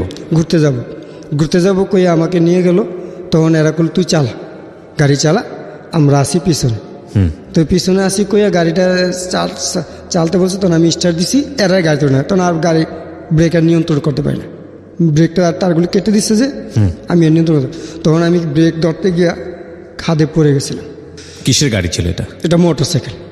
আচ্ছা আচ্ছা, বাইক ছিল। মোটরসাইকেল চালানো জানতেন? হ্যাঁ, জানতাম। আচ্ছা, তো আমি আর নিয়ন্ত্রণ রক্ষা করতে না পারে খাদে পড়ে গেছি। তখন আমার কাছে সম্পূর্ণ কাগজপত্র, আমার কাছে কিন্তু আমার পরীক্ষার রেজাল্ট সম্পূর্ণ থাকতো, আমার তো তার রাখার কোনো জায়গা ছিল না, নিজের কাছে রাখতেন সব? আমার কাছে সম্পূর্ণ থাকতো। সব ভিজে গেল? সব শেষ, একবার কিছু আমি পাইনি, আমার সেন্সে তো আমি পাই না। আমি তো প্রায় 2008 পর্যন্ত, আমি 7 পর্যন্ত সেন্স ছিলাম, আমার কোনো মানসিক হিদায়ত ছিল না। কত সালের ঘটনা এটা? এটা 2006। তো 2 বছর আপনার কোনো সেন্সই ছিল না এই ঘটনার পরে? না, আমি কোথায় ছিলাম আমি বলতে পারবো না, কিন্তু পরবর্তীতে আমি আবিষ্কার করি, আমাকে এই ভারতেই, ইন্ডিয়াতে আবিষ্কার করি, এবং বাহার ভাই নাকি পাঠাইছে, বাহার ভাই আর কে মিল্লা পাঠাইছে, তখন আমি ফিরে আসছি। ইন্ডিয়াতে আপনি আবিষ্কার করলেন? কোথায়? ইন্ডিয়ার কোথায় সেটা? ইন্ডিয়াটা হচ্ছে কলকাতা একটা হাসপাতাল। আচ্ছা, এখন আমি এই অবস্থা আসার পরে 2007-এর শেষ দিক দিয়ে আসার পরে আমি একটা লোকের সাথে মিশছি, পরিচিত। ওখান থেকে আপনি আসলেন কিভাবে? কলকাতা থেকে আসছি, এই মানুষকে ধরে আসছি, কিছু টাকা দিয়ে আসছি, ওখানে কিছু টাকা পাইছিলাম, আমাকে মানুষের টাকা দিছিল। আমি কিন্তু অদ্যবধি কারোর থেকে 1 টাকা সাহায্য নিই, কিন্তু তখন কীভাবে টাকা দিয়েছে আমি জানতাম না। কিন্তু আমি সেন্স হওয়ার পর একজন ডাক্তার বলল, উনি একজন মহিলা ছিল, উনিও বাংলাদেশে ছিল, ওনার কসবা বাড়ি, উনি এখন নাই, ওনার নাম ছিল নাসিমা। আচ্ছা, উনি আমাকে সম্পূর্ণ বলল যে তোমাকে এইভাবে পাঠাইছে, তোমার এই অবস্থা ছিল, তোমার এই যে আমার এই হাতটা ভাঙা ছিল, তারপরে পা একটা ভাঙা ছিল, আর এই যে চোখের মধ্যে ব্রেনও আঘাত খাইছে। চোখ বলতে আপনার ডান চোখটা কি ওই ঘটনার পরে আঘাত খায়? হ্যাঁ, ডান চোখটা ওই ঘটনার পরে আঘাত খায়, এই বাম চোখটা ডিসপ্লেটা আউট হয়ে গেছিল। তার মানে আপনার ডান চোখ আপনি পুরোপুরি অন্ধ, ডান চোখটা আপনি দেখতে পারেন না? না, ডান চোখটাও দেখি না, বাম চোখটাও দেখতাম না। আচ্ছা, তো বাম চোখটা আলো দেখতাম না। আচ্ছা, তারপরে আমি আইসা বাহার ভাইয়ের কাছে গেলাম, যাওয়ার পর উনি আমাকে বিভিন্ন জায়গায় পাঠালো চোখ চিকিৎসার জন্য। অবশেষে আমি একটা আশার আলো পেলাম, আমার চোখের দৃষ্টি সংযোগ দিলে, কর্নিয়া সংযোগ দিলে চোখে দেখবো। তখন ফজলিকের একজন ডাক্তার বলল আমাকে। আচ্ছা, তখন ফজলিকের ডাক্তার বলার পরে আমি 2014-তে আমার শ্বশুর মারা গেল, 2015 সালে এসে আমি ইসলামিয়াতে যোগাযোগ করছি। ইসলামিয়াতে যোগাযোগ করার পরে বললো যে আমাকে ডিএসক্যান করতে। কি স্ক্যান? ডিএসক্যান, আচ্ছা, চোখের একটা এক্সরে আর কি। তো ডিএসক্যান করতে বলার পরে আমি বললাম স্যার কত লাগবে? তখন ওখানে আমার থেকে 8,800-950 টাকা নিছে। কিন্তু পরবর্তী সময়ে আমি যে তার একটা রিসিপ্ট দেয় না, ওখানে মাত্র আমি 850 টাকা পাইছি।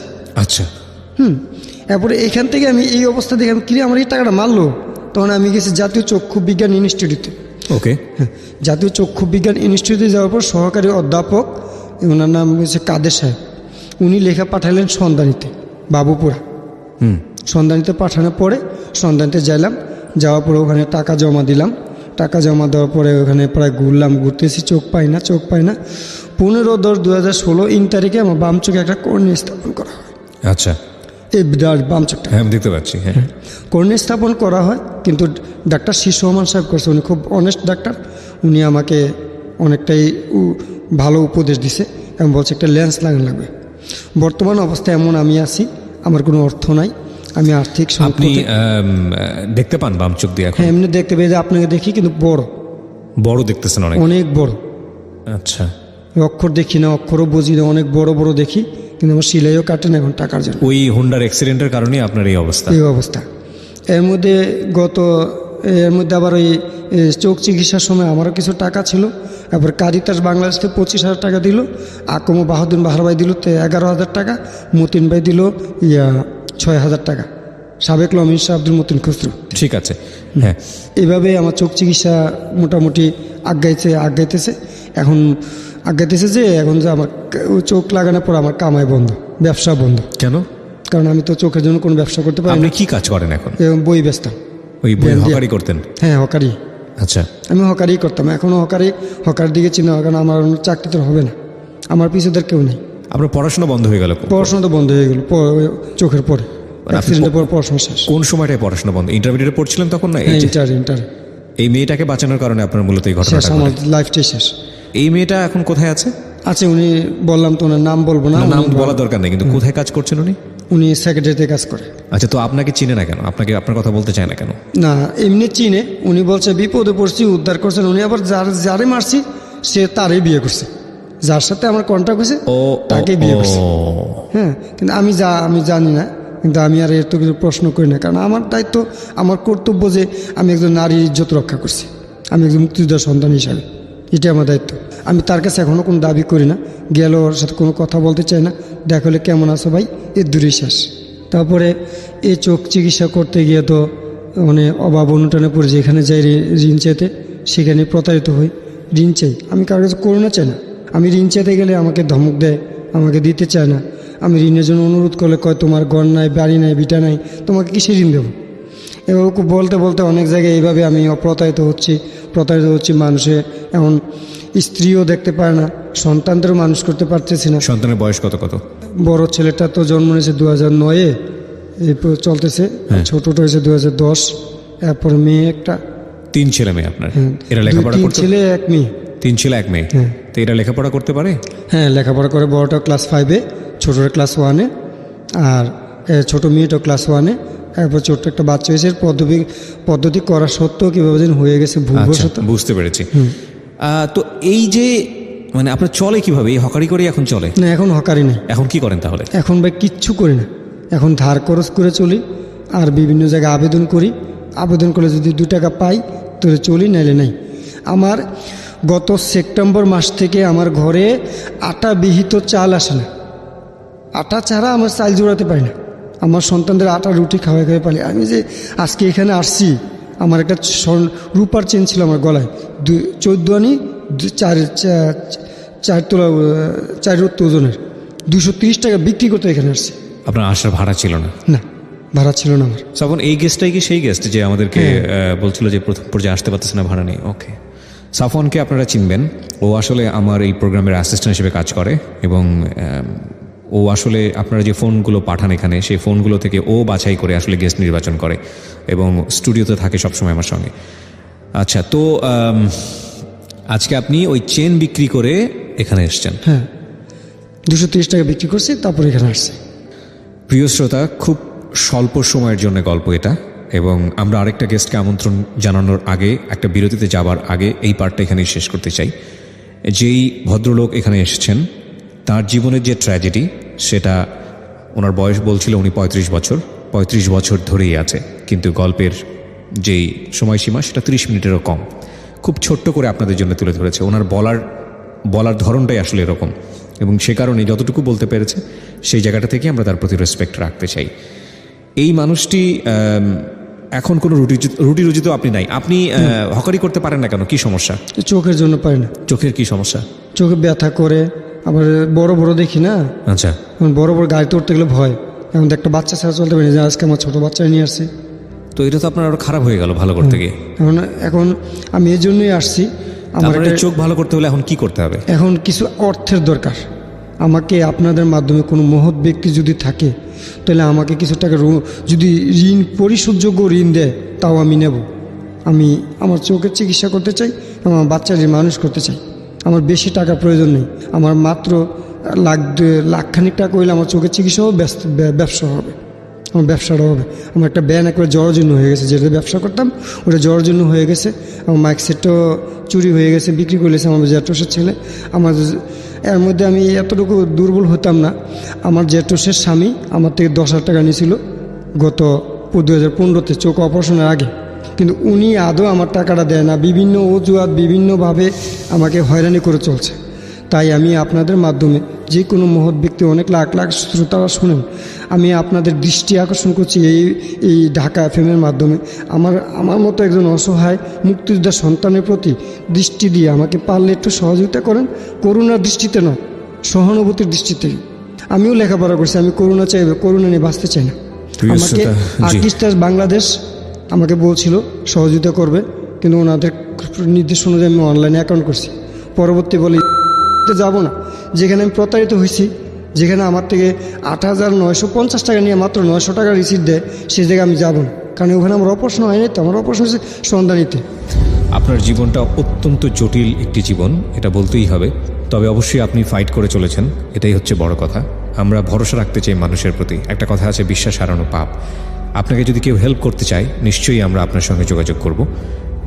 1 লক্ষ টাকা আমাদের যারা লিসনার যারা শুনছেন, তাদের কারো কারো কাছে কোনো টাকাই না, আবার কারো কারো কাছে 1 লক্ষ টাকা কোটি টাকার চেয়েও বেশি।